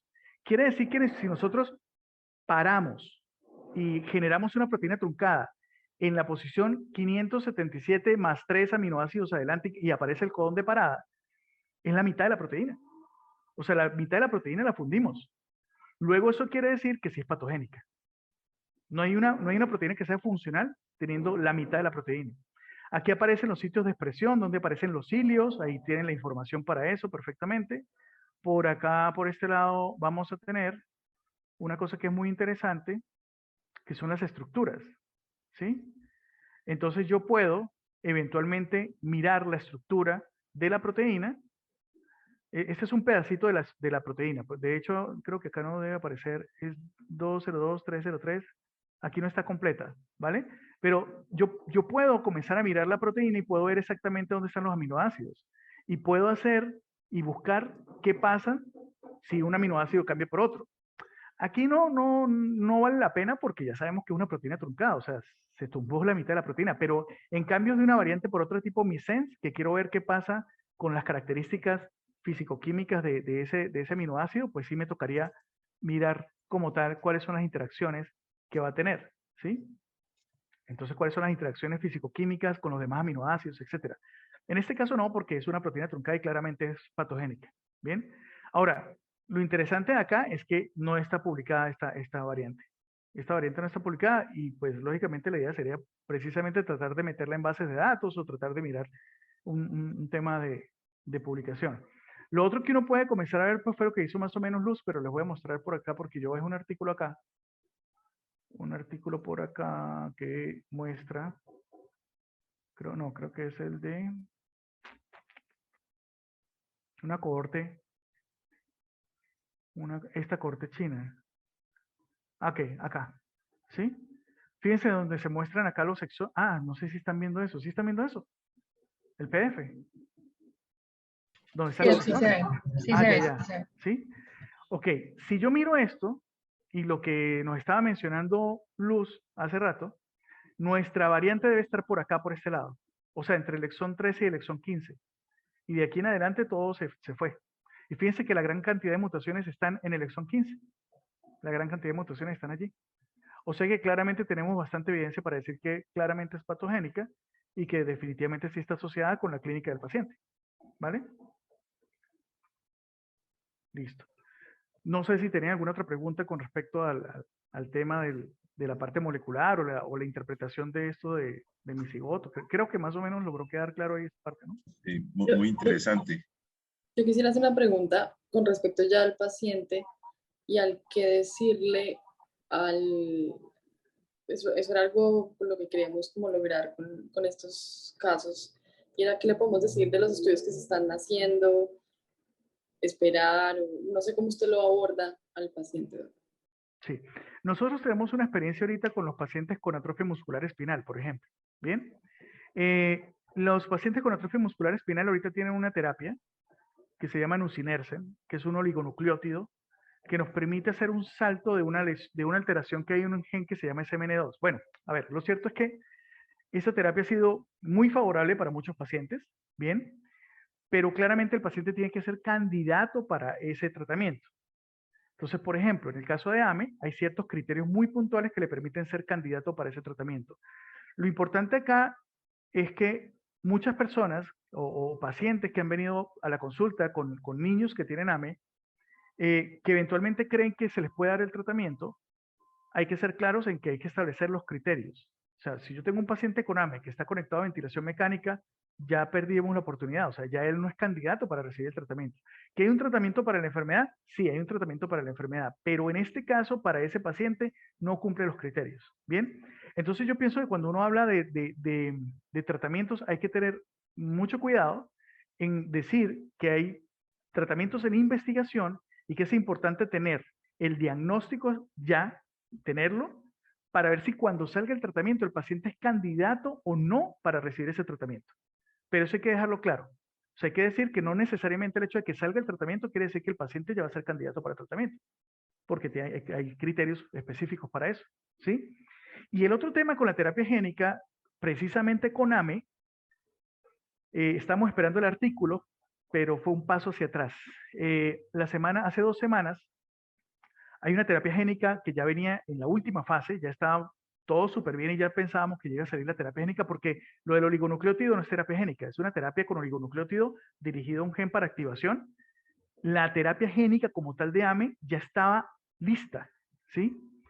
Pero hace 2 semanas dieron el reporte de 2 pacientes que murieron por una hepatitis aguda fulminante, parece que está relacionado con la terapia génica. Si eso es así, todo lo que se hizo con esa terapia génica queda en 0. Queda en 0, ¿sí? Porque es lo mismo que nos pasó en 1997 con el paciente que entró a la terapia génica por una deficiencia de ornitintrascarbamilasa, un defecto del ciclo de la urea, y a los 3 meses se murió por el virus que se le aplicó, por el vector. Entonces acá, precisamente el fin de semana estábamos hablando con el doctor Prieto, el doctor Sarante, que estábamos esperando el artículo formal de qué pasó con esos 2 pacientes, para tratar de identificar si realmente los pacientes, si realmente ese tratamiento va a salir o no va a salir. ¿Bien? Y todos los pacientes con AME en el mundo están esperanzados de ese tratamiento porque es la cura. O sea, el paciente se le coloca y se cura. ¿Sí? Y es impresionante realmente los hallazgos que se tienen para eso. Pero tenemos esos problemas. Entonces yo pienso que hay que ser muy cuidadosos a la hora de dar información a un paciente en este momento que estamos como en este avance de la terapia génica y qué cosas que sí, que están muy prometedoras, pero hay que tener mucho cuidado para saber si va a ser candidato, si no va a ser candidato. Ahora, lo más importante es tener el diagnóstico. Si ya tenemos el diagnóstico molecular, hay una posibilidad de que ese paciente pudiera recibir un tratamiento. Existe la posibilidad, pero hay que ser claro en ese sentido. ¿Vale? Ay, Luz, antes que se me olvide, tú mencionaste en todas las diapositivas de terapia génica, tú mencionabas el AAV como adenovirus, ¿sí? Sí, sí. Ajá, pero el AAV es virus adenoasociado, que pertenece a la familia Parvoviridae, o sea, es otro virus diferente. El adenovirus es ADV, que pertenece a la familia Adenoviridae. Entonces son vectores diferentes que se están utilizando. Se utilizan los dos, virus adeno-asociado y se utiliza también adenovirus. En este momento se están vinculando mucho los virus adeno-asociados precisamente porque el adenovirus tiene mayor componente de generar un problema más que el virus adeno-asociado. Por eso tú ves que ahí la gran mayoría son AAV en casi todos los protocolos. De hecho, hay del 1 al 8 y veo que algunos sirven más para unas enfermedades retinianas, otros se pegan más a los fotorreceptores, otros más al EPR. Sí. Exacto. Nosotros como genetistas estamos muy esperanzados en la terapia génica ocular, en ojos. ¿Por qué? Porque es lo ideal en los trabajos y en los protocolos para demostrar que las cosas funcionan. ¿Por qué? Porque tengo un ojo que le aplico el tratamiento y el control es el otro ojo que no se lo estoy aplicando. ¿Sí? En el mismo paciente. O sea que las variables son bien controladas. O sea, tengo una cosa bien controlada a diferencia de otras terapias génicas que tenemos. En este caso yo tengo mi propio control en el mismo paciente. O sea, es una cosa importantísima. ¿Hay algunos estudios o algún reporte en donde se aplica la terapia génica en un ojo y se tiene el otro como control y resulta que el otro ojo también mejora? Sí, eso ha pasado, sí, señor. Eso lo vi en alguna charla. Sí, eso ha pasado. Correcto. Pues, doctor, como siempre, digamos, estamos muy agradecidos. Ahora, desafortunadamente, se nos acabó el convenio con Invitae y los pacientes siguen llegando a nuestras consultas. Sí. Entonces, lo que estamos haciendo, pero usted nos dirá cómo es digamos, la logística, es tratar de direccionárselos a su consultorio para que usted les acabe de estudiar la parte genética mientras conseguimos o resolvemos a ver qué vamos a hacer. Hay una cosa importante que creo que tenemos que tratar de cuadrarla para no perder tiempo con los pacientes, que es lo siguiente. Yo particularmente veo pacientes de Sanitas, de Salud Total, y los pacientes que logran, y los pacientes que entran al hospital universitario, que es Sanidad Militar, Policía, ASMED Salud, COSALUD, etcétera. ¿Sí? Por ejemplo, yo pacientes de la 9PS rara vez me llegan al hospital, algunos me llegan por allá, pero es raro que lleguen, ¿sí? Y cuando necesitamos solicitar estas pruebas, necesitamos obligatoriamente que sea a través de la EPS. Es sí o sí, ¿sí? Entonces, lo que podemos hacer es tratar de evaluar, cuando ustedes vayan a enviar un paciente, tratar de mirar entonces a qué EPS pertenece para poder agilizar el tema con el genetista que esté correspondiente a eso, ¿sí? Si es la doctora Jenny Andrea Leiva, que está en el HIC y está en UGANEP, o si es la doctora Norma Serrano, que está en Higuera Escalante y también ve pacientes en la parte de Fundación Cardiovascular, si es la doctora Clara Vargas, que ve pacientes por Ecopetrol, ¿sí? Entonces creo que es importante dirigirlos porque el tema está en que necesitamos apoyarnos lógicamente a la EPS para mandarse la prueba, particularmente en Sanitas, Salud Total, y bueno, las pruebas que mandamos por el hospital se demoran un poquito más. Sanitas y Salud Total sí las están haciendo de una, o sea, uno las manda y prácticamente a los 2 meses ya tiene el resultado. Con eso ahí no tenemos problema, ¿bien? Sanidad Militar sí está difícil. Tengo un colega en Bogotá que hacen las juntas y claro, yo entiendo la función del colega, pero es que me bloquea todas las pruebas. Entonces yo ya le mandé un mensajito. Yo le dije, no, venga, yo entiendo que sí, pero no puede bloquear todo, o sea, hay que mirar. Me toca contraargumentar 300.000 veces para poder hacer la prueba a los pacientes. Los códigos correspondientes a esas pruebas, doctor, ¿cuál nos los podría compartir? Sí, en el último congreso un neurooftalmólogo que decía que él pide usualmente un código y escribe como que sea el panel de enfermedades hereditarias y finalmente le hacen todo, pero sí quería preguntarle eso. Sí, hay un código que es el que utilizamos nosotros. Yo les cuento que el tema de los códigos durante mucho tiempo para mí fue un problema porque las EPS tienen registrados códigos diferentes, ¿sí? Entonces, cuando uno se aprendía un código muy puntual, resulta que ese código no era SPS, etcétera. Pero si voy a mandar, se lo voy a colocar aquí en el chat. Si voy a mandar un panel de genes, ¿sí? Se utilizan los códigos de esta manera. Panel de genes tal, utilizamos PUPS y automáticamente yo coloco 2 códigos. 908412 y 908420. De tal manera que si una EPS la tiene con 908412, perfecto, me la tiene que aprobar. Si la tiene con 908420, me la tiene que aprobar. Esos son los códigos para paneles de genes. ¿Sí? Que sería, digamos, lo que aplicaría tal vez acá para ustedes, porque para CGH tenemos otros, para MLPA tenemos otros, para secuenciar un solo gen tenemos otros. Entonces, para mandar una mutación puntual, por ejemplo, esta paciente, si le vamos a mandar a hacer la prueba a la mamá, hay que hacerle la mutación puntual. Y el código es CUPS, se colocaría CUPS 908412 y 908424. Esa es para mutación puntual. ¿Sí? La segunda que les mandé. Doc, y para pedir el panel, ¿qué escribiríamos en las observaciones con esos dos códigos? O sea, panel enfermedades sanitarias de la retina. Lo coloco así. Lo que pasa es que hay que tratar de especificar, por ejemplo, estudio molecular. Ay, ya va. Lo coloco de esta manera. Se coloca estudio molecular 2 puntos, porque hay que precisar que es un estudio molecular, ¿sí? Y se coloca panel NGS, entre paréntesis, Next Generation Sequencing,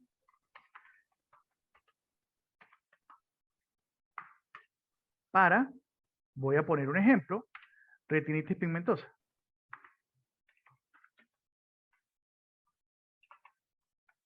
¿Ok? Digamos que eso sería lo general que ustedes pueden hacer. CUPS 908412, 908420. Así se puede pedir perfectamente. Sí, esa es la forma de pedirlo. Nosotros, ¿qué hacemos? Nosotros revisamos los paneles internacionales porque cada mes se están publicando nuevos genes y los paneles pueden cambiar. Entonces, y de hecho, nosotros mandamos a construir paneles. Ustedes van a ver que cuando les llega una orden de un genetista, nosotros ponemos los genes que queremos. Los genes que queremos. ¿Bien? Pero es porque queremos mayor precisión. Queremos que nos hagan los genes puntuales de tal patología. ¿Sí? Entonces, pero ustedes si lo van a pedir para una patología general, la pueden pedir así. Y eso incluye, doctor Contreras, digamos, los paneles extendidos para enfermedades mitocondriales, o tenemos que pedirlo también con otro CUPS. Generalmente, cuando uno coloca para una patología que tiene genes mitocondriales, lo involucran allí mismo. Ellos lo colocan allí mismo. O sea, con esos códigos es suficiente para colocarlo. ¿Sí? Ok, gracias. Sí. Ahora, si yo quiero pedir ya es una deleción mitocondrial, otra cosa, ahí sí cambia. Ahí sí hay que buscar otro código diferente. Perfecto. ¿Sí? Pero para genes puntuales para una patología, ahí entra. ¿Listo? Hay algunas EPS que están permitiendo que los médicos especialistas en su área manden a hacer el panel. Algunas les están permitiendo. Otras no. Otras le dicen, no. Usted no puede mandar eso. O sea, mándelo al genetista y el genetista le manda el panel. Eso depende mucho de la política de la EPS y cómo están ellos allí. Sí, correcto. Por eso hemos optado por derivarlos a la consulta suya o, como usted nos dice, al genetista correspondiente de cada EPS. Exacto. Cuando tengan un caso muy puntual, si quieren me avisan porque, a ver, les voy a explicar la situación. Mi consulta ahorita está para diciembre. ¿Sí? O sea, alguien llama para acá para el consultorio a pedir cita en diciembre. ¿Sí? Eso es conmigo.